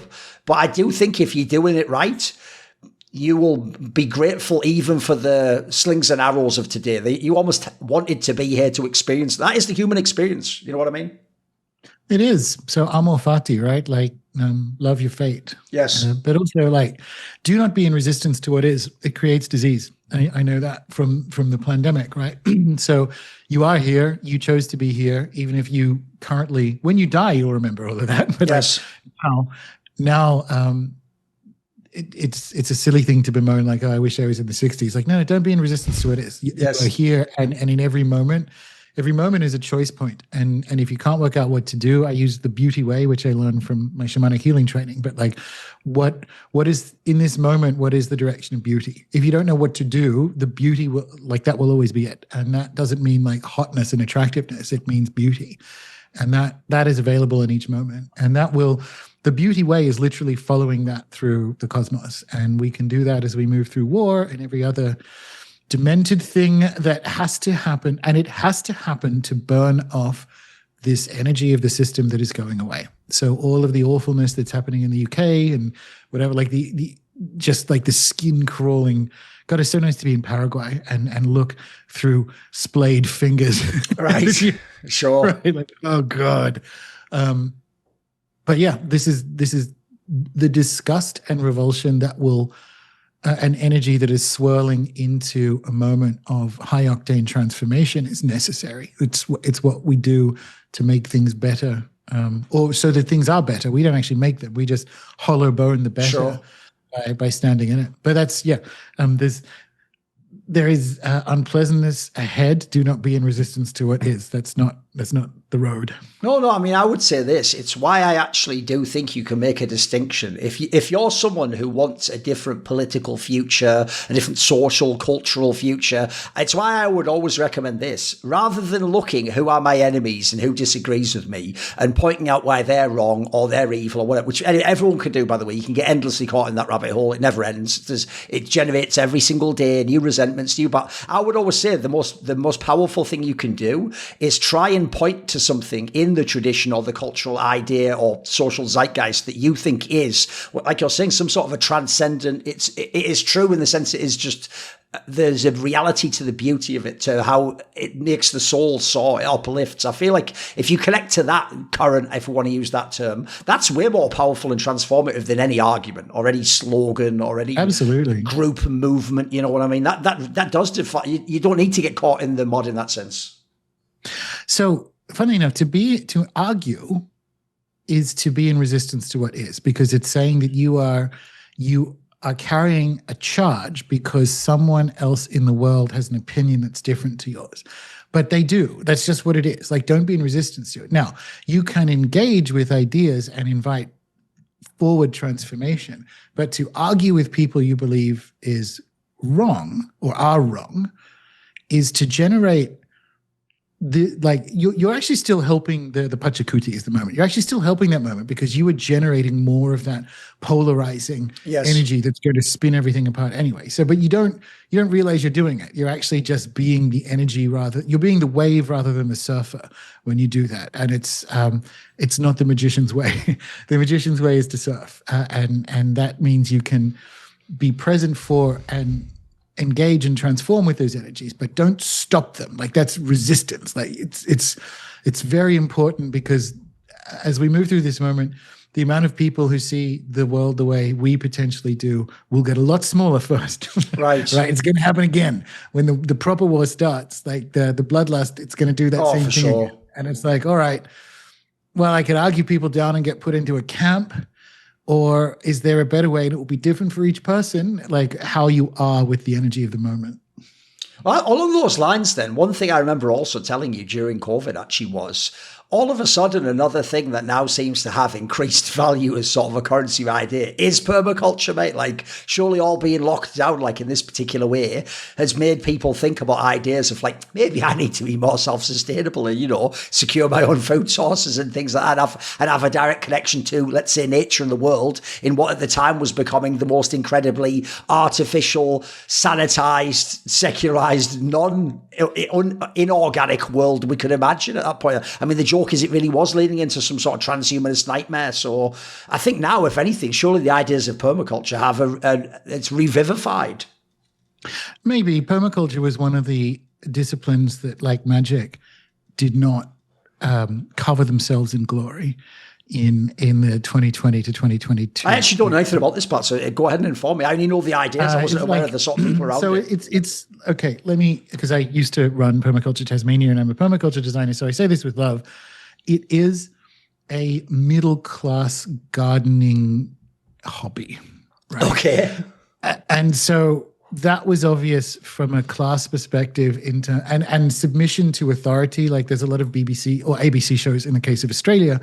Like, Gardening Australia is a very popular show, and it's got permaculture people in it. It's state funded, like BBC. So the message came through. I remember running the AGM for Permaculture Tasmania, and there was a couple of academics who came, and they were like, "What is Permaculture Tasmania's role in the climate crisis and global heating?" And I'm like, hell. dude, this is a gardening club. That's amazing. Yeah, I love it. Right. Now, to the wider point, yes, I do think it is more important, which is also why you've seen in places like The Guardian stories about how your allotment is really bad for the climate because you're using all that kind of crap. So, but I had so we do a monthly Q&A in the membership, and someone asked on the last one, very well timed, I live in an apartment, and like we're looking at World War III and rations and so on that's coming along. And not so much rations as like supply chain disruptions that are lengthy. So you should be running high inventories on foods that you can keep in the house and so on. And she's like, I live in an apartment, and what am I going to do? Like grow some cherry tomatoes on like in the window? And like the answer is yes. And the answer is yes for the same reason you did it in the pandemic times, which is you meet the forces of anti-life with life. And so you're not going to live on freaking 3 little cherry tomato plants in your window. Sure. But you are going to watch them grow and tend to them. And there is life in the cosmos that wasn't there if you don't do it. And that, because I do a lot of work with the plant kingdom. They're like major teachers, and that's why I'm here and so on. That's what we do.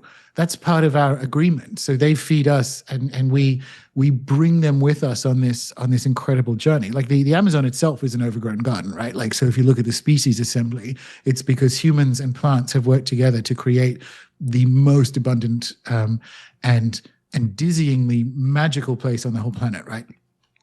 So you're doing that when you have cherry tomatoes growing in your window. You're not becoming a farmer. That's not the point. The point is to be present to the energy of there's life in the cosmos. There's more life, and you did it. And you carry that gratitude when you eat if you've got 3 plants, let's be realistic, you're going to get 9 tomatoes from it. So one little Greek salad later, but when you eat that, it is the fulfillment of something that is the cosmos. Like that's bringing life into it. And sure. That's how you meet the forces of anti-life. So when we do it again, as we're doing it now, wherever you can meet the forces of anti-life with life, that's not being in resistance. That's alchemizing and transmuting.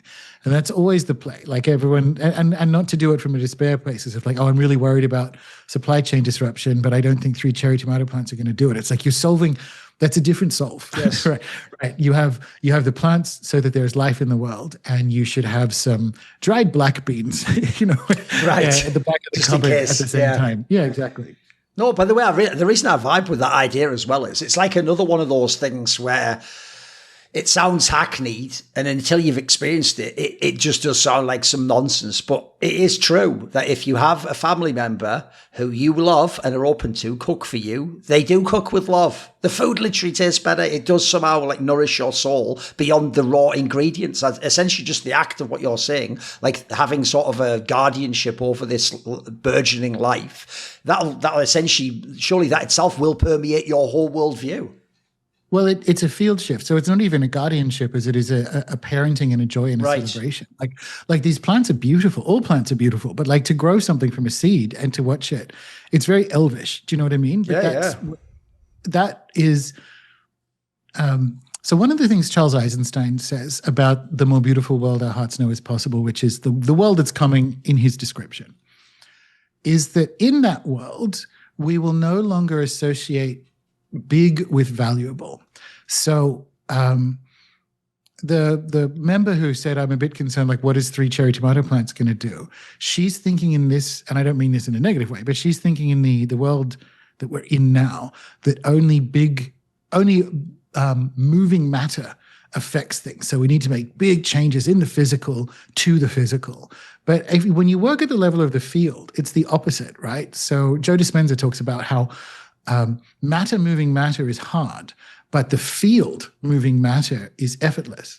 And when you understand that it is a ceremony of life to grow these plants up and to feed yourself and potentially your family with them, you are operating at the level of the field against forces that don't think that's real. Right. So you have an advantage. Yeah. And it's always been the advantage. So it's that kind of that shift to ceremony. Now, as to like family members cooking food. So Donna Alberto, my teacher, is, amongst other things, a medical anthropologist, and he writes a lot about nutrition and has his whole life. Like in the 70s, he was sent into the upper Amazon by a Swiss pharma company to look for like heart disease and diabetes plant cures amongst the barely contacted tribes there. And spoiler, they didn't have any because they don't have heart disease or diabetes. Sure. Right. But when he's asked because the food supply is a nightmare mess, right? Like, so he's asked, what's the most important dietary intervention you can make today to transform your health? He will say, bless your food. Oh, I love it. Yeah. And it's that same field shift, right? It's that same stepping up to the level that magicians belong, which is operating at the level of the field and the imaginal, and that everything is ceremony, because it's all like we're inside that now. We're in that imaginal, and everything, it's all made of it. Sure. And everything is ceremony. And when you bring attention to that, you are playing on the side of the forces of life. Oh, I mean, one thing, to use a metaphor, I will say I'm a big fan of the Dune series. And I will say, if people think of, I think one thing that ties right into this is one of the cool ideas in Dune was the idea that when Paul Atreides takes the spice agony, the reason why that normally kills you is because in doing so, you're supposed to basically be alchemically transmuting the poison into something that's not poisonous. It's sort of like a super psychedelic, isn't it? And you have this crazy experience, etc. I would say that actually, this is one area to tie back into what I said about when you hear about parapolitical and conspiracy stuff. They'll sometimes tell you what's happening, but in doing so, they tell you it in such a negative, fucking nihilistic way that like even the truth sort of damages you as you take it in. Whereas I often think to myself, as much as there certainly are chemicals and things, people you want to avoid in the world, you also, if you were forced to encounter them, would want to go in with this kind of a headspace or this kind of an approach where you almost magically engaged with it, because you'd want to transmute out the negative aspects. You'd want to be able to take it in a way that wasn't as damaging. And so, like when you're saying here, the joke here, I'll make a really ridiculous hyperbolic analogy using Dune for what you're talking about, which is the person who's thinking, well, how do we sort of save the whole world and the supply chain and everyone have food and us all have, plenty and not need an economic. It's like you're going too far on that one. And you're actually thinking on, again, almost like nuts and bolts aspect of like, I literally just want to get enough fruit and veg and food out there to other starving people I'm imagining in the world. Whereas when you're talking about it more on the like spiritual field shift aspect, it's more like if in the Dune world, all the evil people just have the best spaceships and technology, but then you can use magic to bend space and time and instantly appear somewhere else, you supersede what they do in that regard. You know what I mean? Yeah. And the example I want to double click on there is where you said like, oh, I'm worried, like, the way of thinking that suggests that you know how to improve the worldwide supply chain is the way of thinking that is going away. And right. And a 5-year plan. So this is the trouble with, it's not that like, this is the trouble with like a leftist or statist communist approach, is that you think it's the sin of the demiurge. You think you know what everyone should do. Right. You think you know everything that can and should happen, the 5-year plan. And the trouble with that is that it assumes that humans have the only agency in the cosmos. And they don't. Like, we have very little, frankly. Like, we are one little player. And the shift to that more beautiful world is to expand agency out into the more than human, into the plant and animal and spirit and all the rest of it. And the way you do that is literally to make room. And so the fastest way, or the way the global food supply dances in the new world is without a singular plan organizing it, and it's because there are 5 billion people or however many growing cherry tomato plants with intention. If that happened in the world, think about what would happen. Oh, that changed the world tomorrow, yeah. Yeah, but like for that to happen, the world will have changed. It's the same thing. So the Kogi of like the mountains of northern Colombia say that there's no such thing as climate change. What's happening is we've shredded the web of agreements. Right. And we've with the spirit world and the plant kingdom and so on. And we've done that principally by doing things like moving sacred statues and sacred objects to museums in London and Amsterdam and Chicago and so on. And so we need to restore them. And the thing is, they're right in the sense of, much like the cherry tomato plants, for that to happen, the world would have to change so dramatically that all the other changes that they're after for that to work will also have happened. And it's like, how do we get 5 billion people to be growing 3 cherry tomato plants in their window? And it's like, well, the communist, the statist answer is like, well, we send out 15 billion cherry tomato seeds to everyone, right? And then we have guards walking up and down the halls of apartment blocks in Hong Kong, making sure everyone's got them. So, well, that's one way to do it, but I don't think they'll grow very well, right? maybe the way to do it is at the level of the field to make room for the idea that this is a joyous re-encounter with the more than human. And so that's how we get there. And that's what we're called to do again through World War III and next. And it's, the cherry tomato plant's doing a lot of heavy lifting in this metaphor, but it's whatever that is for you. It's like this stuff is noticed. When you do ceremony, you are recruiting the unstoppable and ultimately victorious forces of the cosmos. I mean, along the lines of what you're talking about, I love to relate things to not just like artwork, but artwork that I think had like magical elements in it. I'm a big fan of Jodorowsky, and in one of the Incal comics, I remember, I think it's the one called like Planet de Fool or something. The main character, the premise is he has to get everyone on this entire planet who are like different versions of him or clones of him or something. I forget what the exact premise is, but the idea is he has to get them all to sort of something like meditate on the same thought at the same time. And so I remember initially it's something like he just sort of tries to tell people like you have to all do this, and it just seems like an impossible task. But one of the things I appreciated about this guy's comics was he would often try and sort of infuse almost like a kind of sacred wisdom. Sometimes I think also beyond his maybe knowing himself, and he would just kind of, do the dance of the author to get from one hoop to the other and make the story land at the end. And I remember the vibe of this comic was along the lines of like, essentially that's the point. You can't actually persuade or force each person to do it. But if they all actually had this like epiphany, essentially, as it were, and they all came to a similar like consciousness change at the same time, the same effect would happen. Everyone suddenly would think this certain way or connect with this idea, and then in that instant it would all just take place. The most impossible thing ever would become the most possible, if you get what I mean. Yeah, that's exactly how it works. So the idea has the people at the time that it needs to. Yes, that's it. Yeah. By the way, a couple of last topics. One thing I wanted to ask you about was, as I said, I really enjoy actually hearing people who have like actual magical grounding or experience of different traditions speak about works which themselves potentially loosely connect to that, but you only ever hear from a secular perspective. So in the same way as you've pointed out, Providence is the sort of underappreciated or overlooked Alan Moore book, which I definitely agree with. I always think the Grant Morrison one, I'm always shocked I never hear people talk about, is The Filth. Everyone talks about the Invisibles or, maybe they're like X-Men or JLS. I almost never hear anyone reference The Filth, whereas to me, I always thought he was doing something with that there. In fact, actually, a lot of the COVID stuff made me think about that too. And these aspects of control over the body and what ideas we have about ourselves, now we conceive about ourselves. Do you have any thoughts on that piece of work? I get what you mean. I know that he said he wrote it at a low point, which I kind of get. And it's like a low point version of the Invisible. Yeah, absolutely. It's like the downer version in it, yeah. Yeah. He's really interesting, right? Because I don't think he's very good. Maybe this is another reason why his stuff hasn't translated into film or TV. I don't think he's a particularly good judge of his own work. Like, because he seems to think Flex Mentallo is amazing. And it's not. Like, he thinks it's like, oh, I'm solving like the hyperdimensional, right, or what he is a comic, and like, bro, it's just you had a strongman tumble through some squares, like, and I, sort of the same. I see what you mean about The Filth, because I don't even know if he would agree with you, which almost makes your case, because the stuff that Grant thinks Grant did well,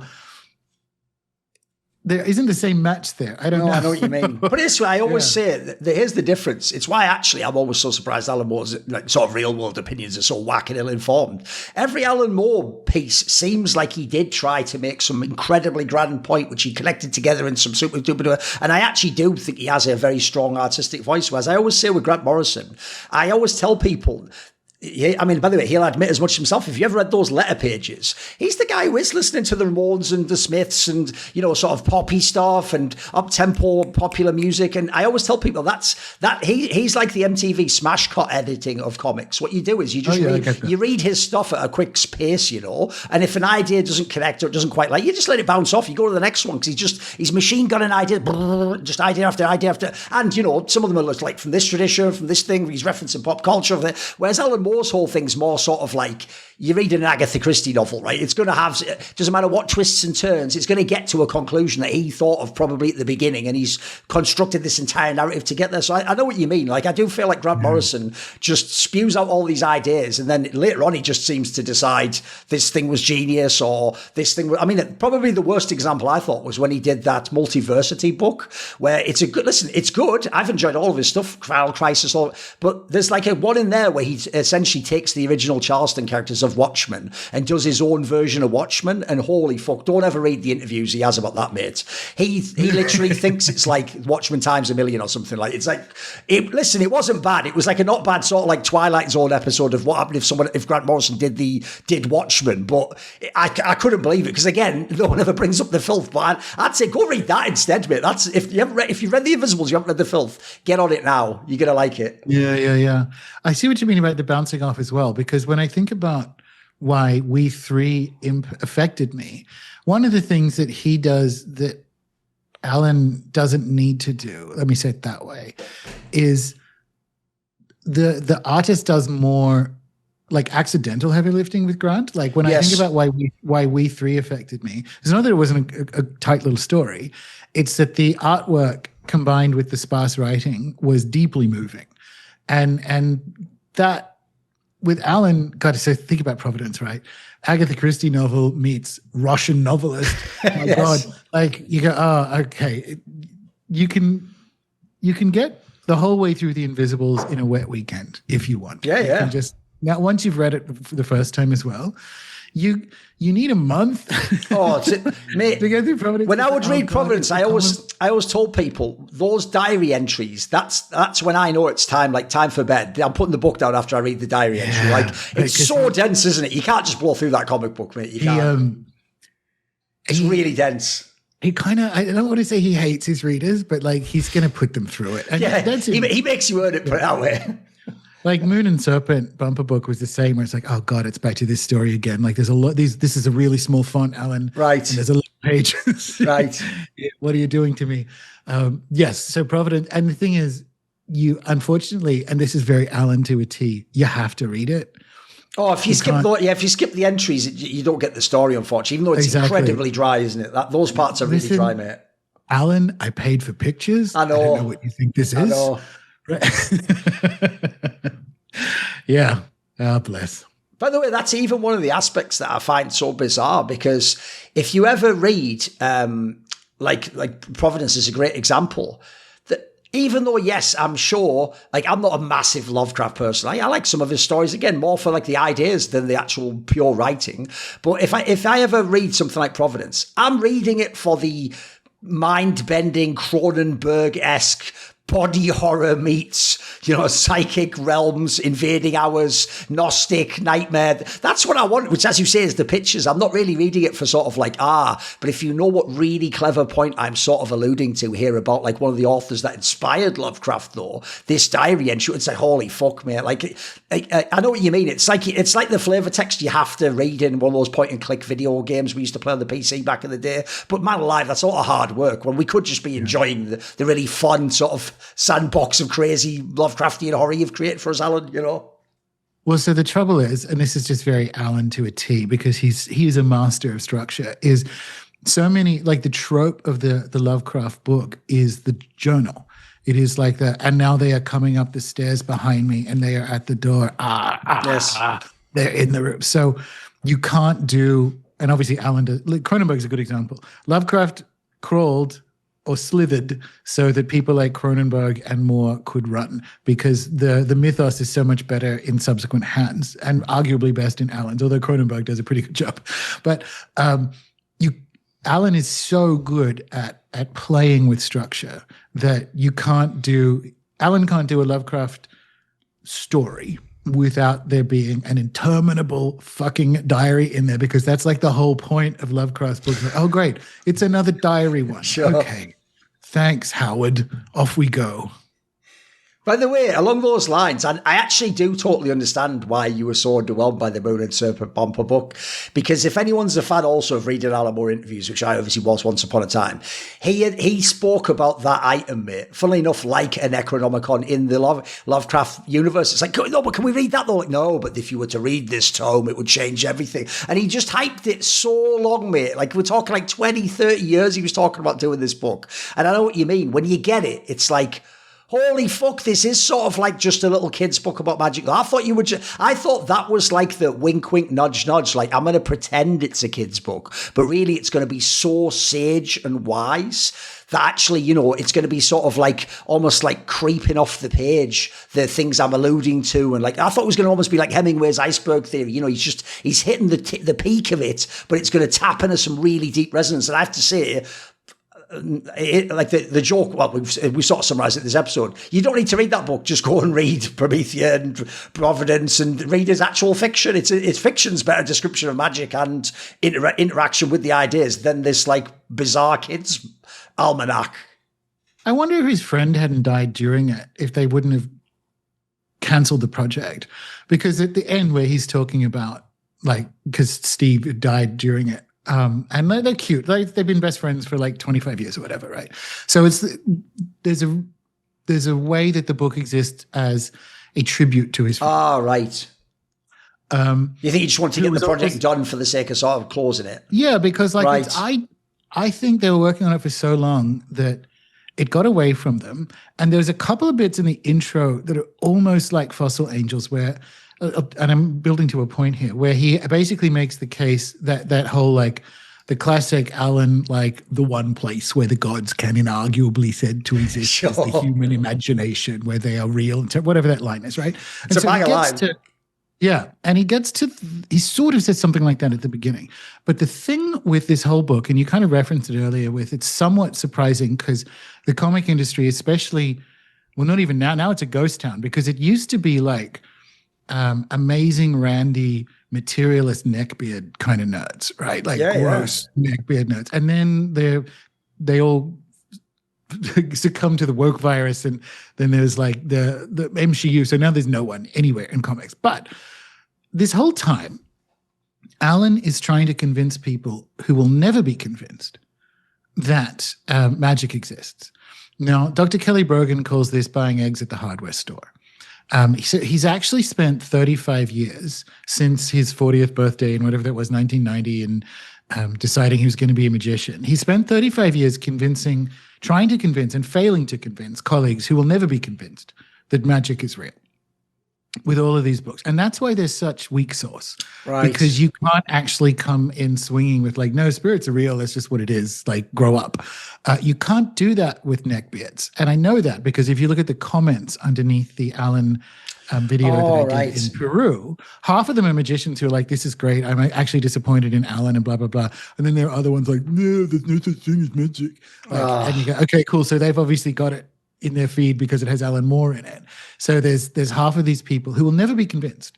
By the way, I know what you mean, because I did always get that vibe from him that he also does lean really heavily into what, surely based on his own research, is like Masonic rationalist materialist science. Like, he always wants to have like the scientific explanation. I know what you mean. It's almost as if to say to your peers, like, look, I'm not crazy. This shit's sort of real, you know? Doing. Yeah, I get it. Right. He's trying to create, and as a result, it's this octoparrot that doesn't please anyone, because the people in comics land are not going to care about a fucking magic book. Yes. And the people in magic are not going to be interested in a magic book with no magic.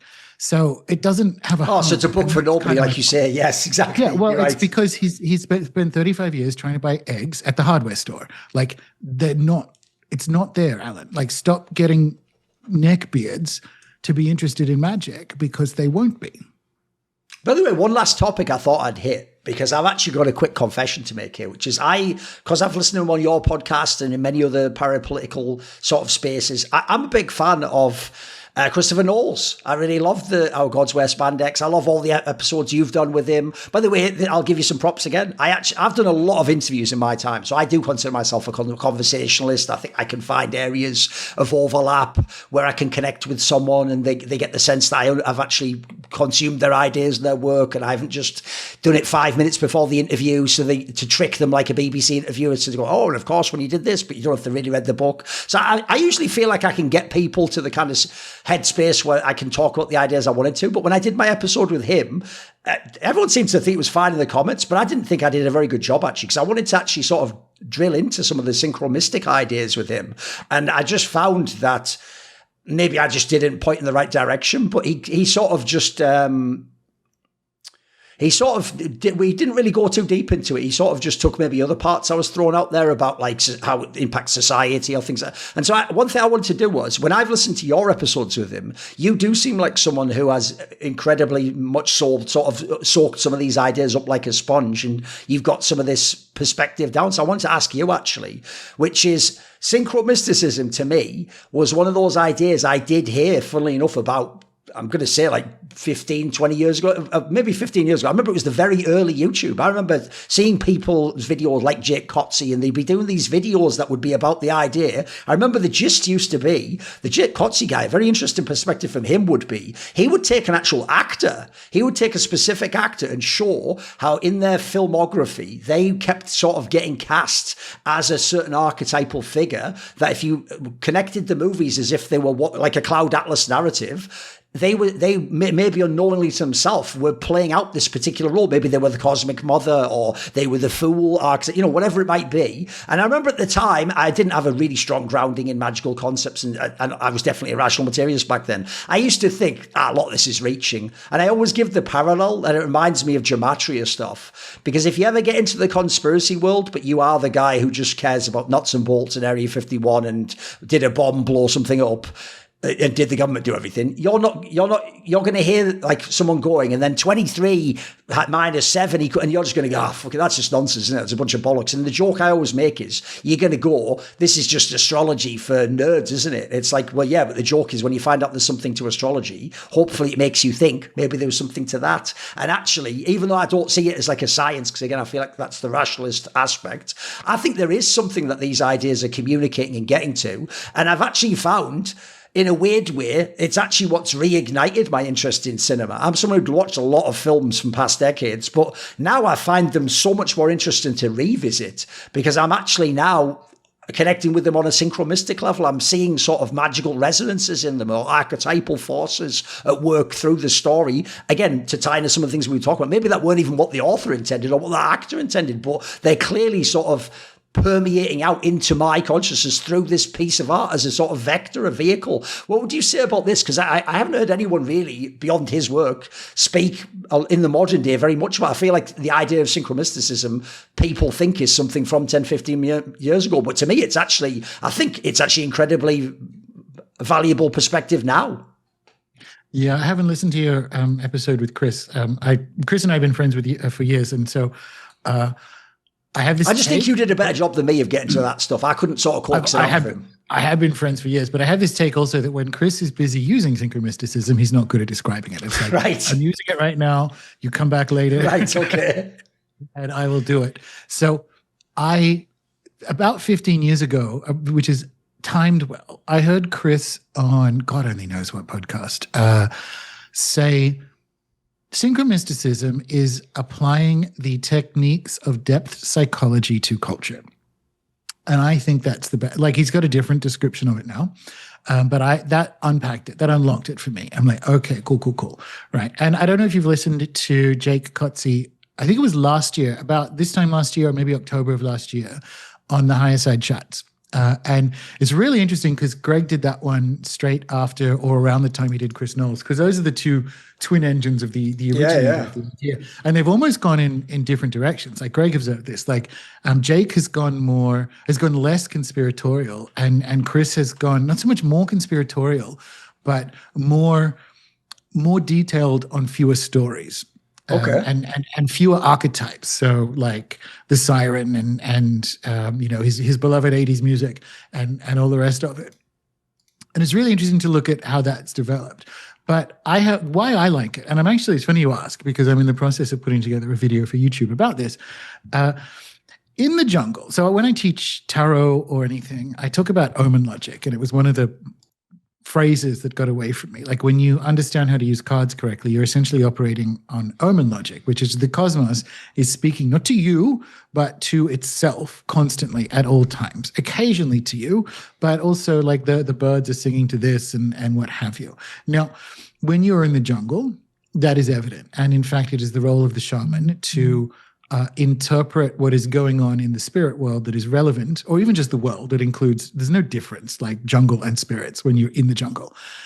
The shaman's job is to interpret is the news, right, for the tribe. We don't live in a jungle, but those forces are still speaking to and parading and ceremonializing and generally living their lives through our reality, just as if we were in the jungle, because it's the forms they take, right? And we have this idea, speaking of English magic, we have this idea in British fairy lore where there will just be fairy markets or fairy parades where the spirit world would just like move through a part of the land or what have you. What does that look like when you live in a hyper screen culture? How do these beings dance and play and move through reality? Well, they do it through culture, amongst other things. So I believe you are tapping into something true, which is that Synchromysticism is an idea that's definitely going to get a second run, as I think, as a form of Omen logic for a world outside of the jungle. That's why it has such medicine and value for me, because I see it as a non-shamanic construction of shamanic techniques for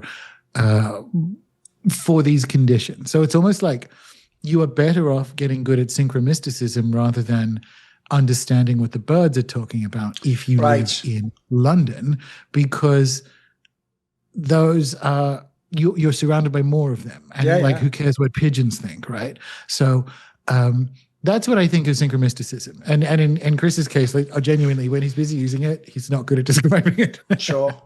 By the way, one last thing I thought I'd touch on, because actually a change since we last did our interview many, many years ago, is you have a Substack now. And I will say, I actually think that is a really interesting pivot you've taken, because I can tell you in my own work, that's something only a year or maybe, I think it was about a year and a half ago, so maybe I actually pivoted into in my own space, where one area of being in media that's so interesting is it really is actually like the ultimate lesson in why people in politics do just get stuck in these ideas of you either have to constantly be changing or never change, and people just are comfortable with one or the other. Maybe you could do the Robert Anton Wilson neophilia versus neophobia idea, but I do feel like what people do is once people get good at something, like in this case my craft would be talking or writing about a certain topic, the problem is whatever the current vehicle you use, that used to just be writing on big websites that got linked places or put on Reddit or people shared links, and a lot of ideas that you notice now sadly are about 10 or 15 years out of date on the internet. That's not the way things work. Things are algorithms now. Things have to be a virality.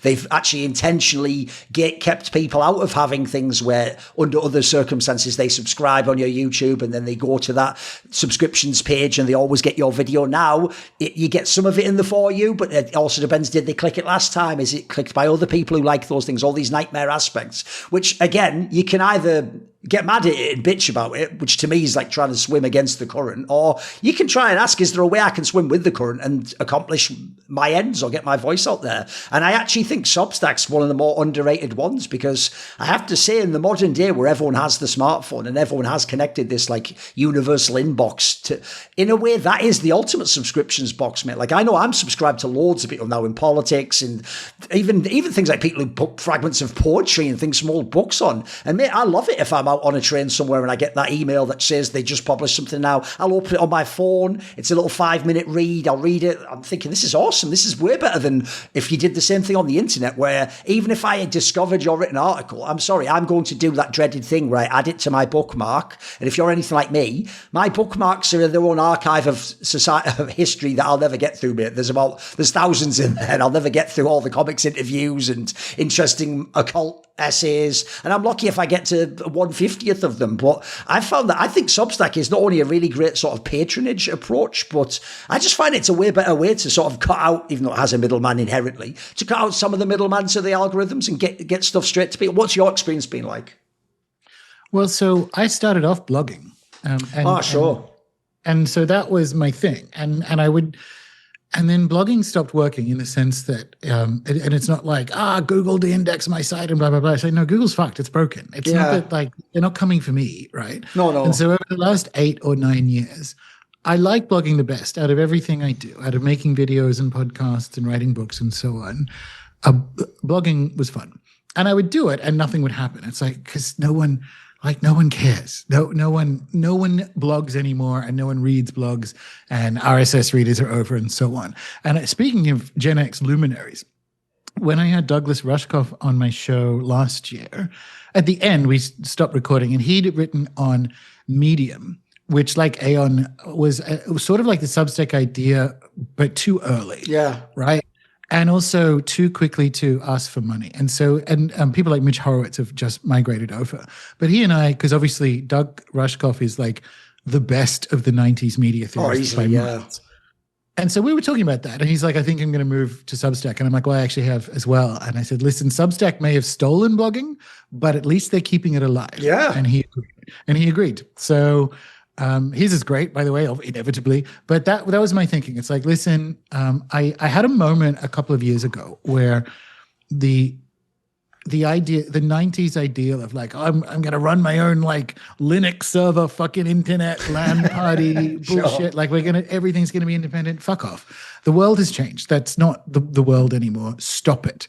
And so that was okay, well, I'm going to then improve and remaster the membership offering on a platform called Mighty Networks, which is better than, like, when I built this rat's nest of plugins behind my WordPress website that enabled me to facilitate the membership offering.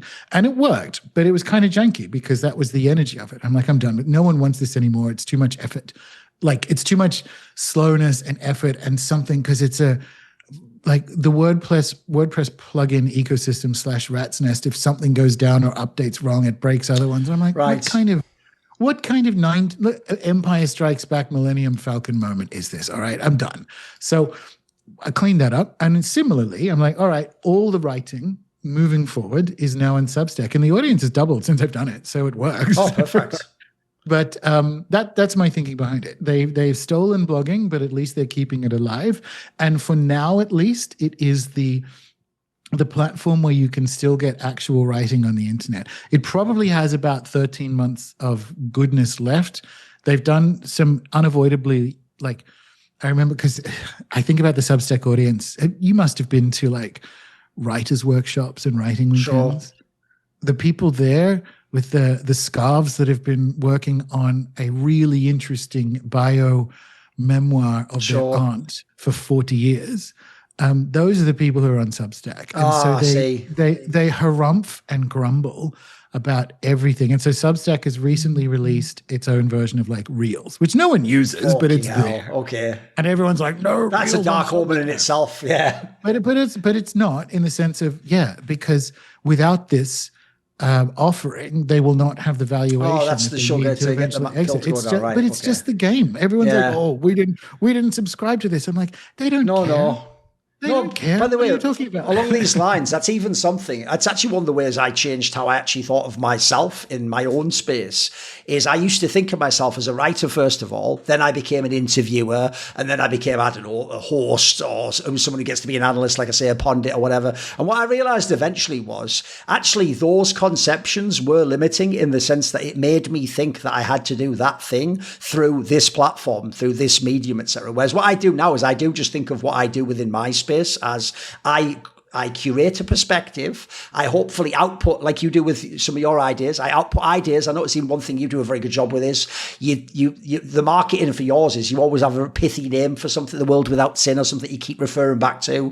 And I think I've noticed one thing you've done a very good job with, I've tried to do myself, is that's why when you realize sort of, oh, this avenue's blocked off now. People don't go down here anymore. You have to just look, how do I sort of express the idea through a different medium, through a different vehicle? I mean, in my case, I'll give you the example. I just noticed that within my space, everyone who commented, which is obviously very few people who consume the content, they would always be pausers who pretend in my space that they wanted, for example, incredible in-depth strategical analysis of the game and special secret insights and stuff, but they didn't. Like, they weren't people who actually would ever click and read. They wouldn't watch a whole video. So what I realized was the one thing that all those people consumed, you could see it by how they got enraged online, is drama, is titillation, is things that excite them, it's ideas, it's energy that battles. And so what I would do instead was I would take the same idea, and instead of doing it in sort of an academic style 20-minute video where I, like an Alan Moore, I say, break it down in all these constituent parts, then slowly reconfigure it all, and at the end arrive at my pleasant conclusion, and you can appreciate what I've written and tell me it's brilliant. Instead, I realized I had to get the same ideas